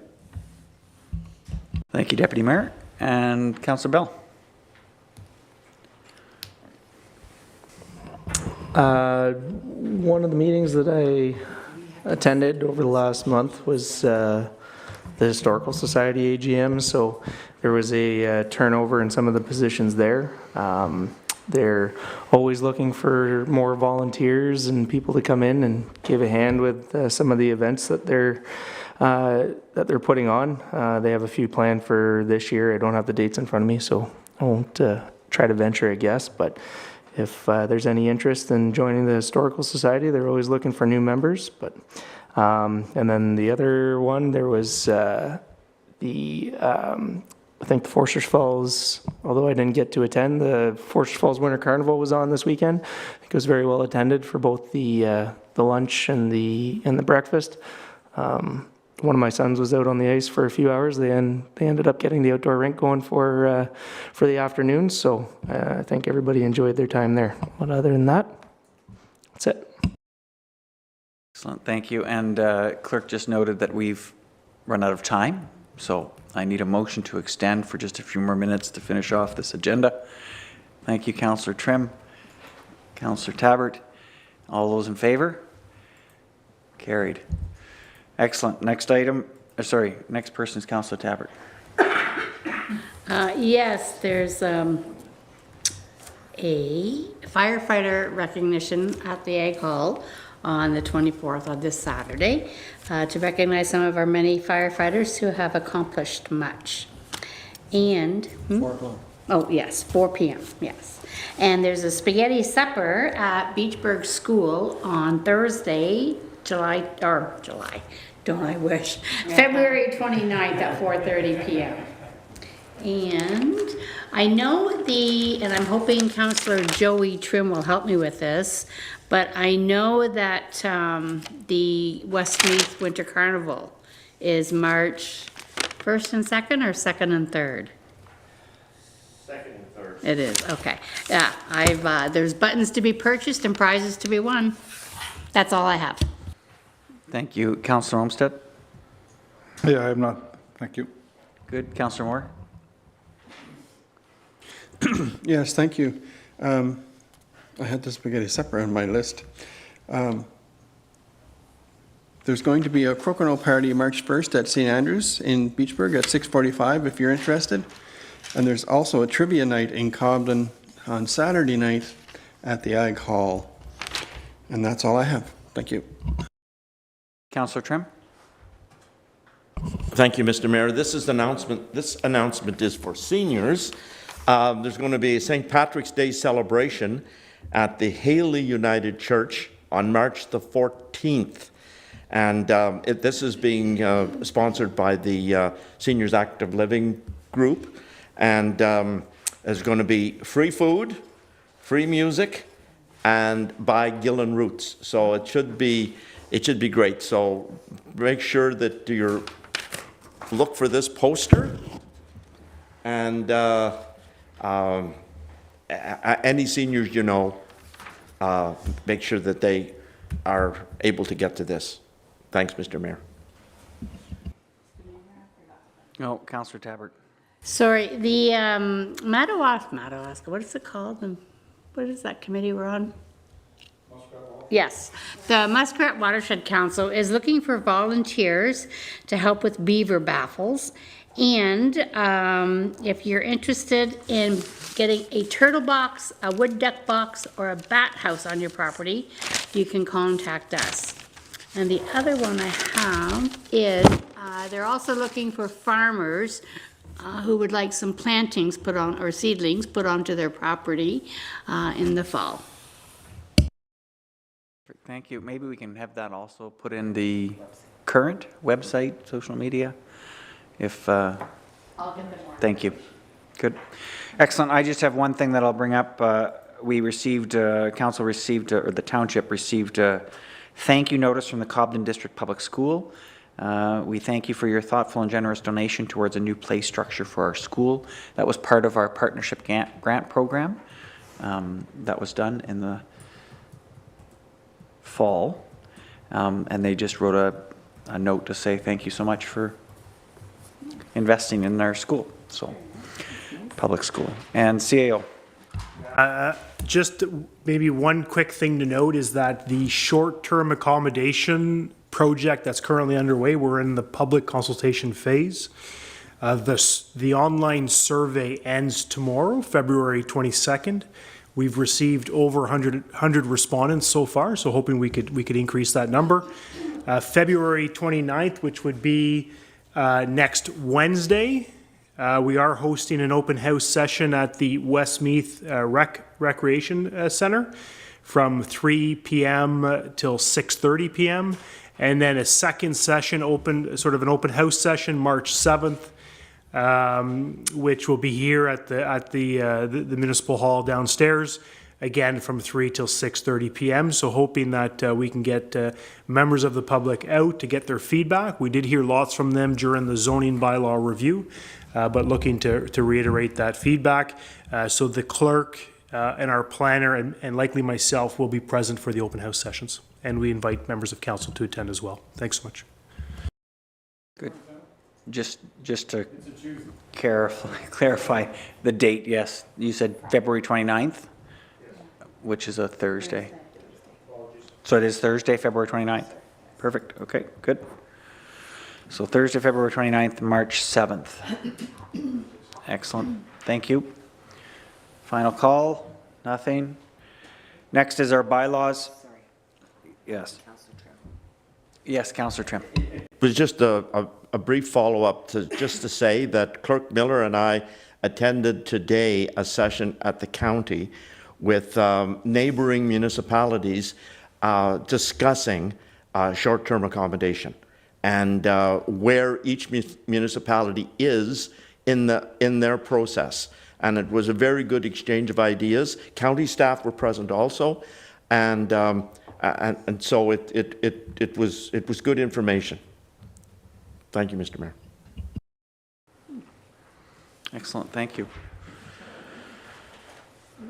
Good, and there is one other meeting coming up now that you're triggering me. March 5th, we have Councillor Tabbert and our clerk attending Upper Ottawa Valley OPP detachment meeting to talk about community safety well-being plan. Out of that detachment, there'll be a subsequent meeting out of the Renfrew detachment, but they will be the council reps, township reps for that meeting as well. Good. Final call. Bylaws. February 1st, for February 21st, 2024, there are 3 listed there. Be it resolved that the bylaws listed on the February 21st, 2024 agenda be taken as read and passed. A mover and a seconder, please. Moved by the Deputy Mayor, seconded by Councillor Olmsted.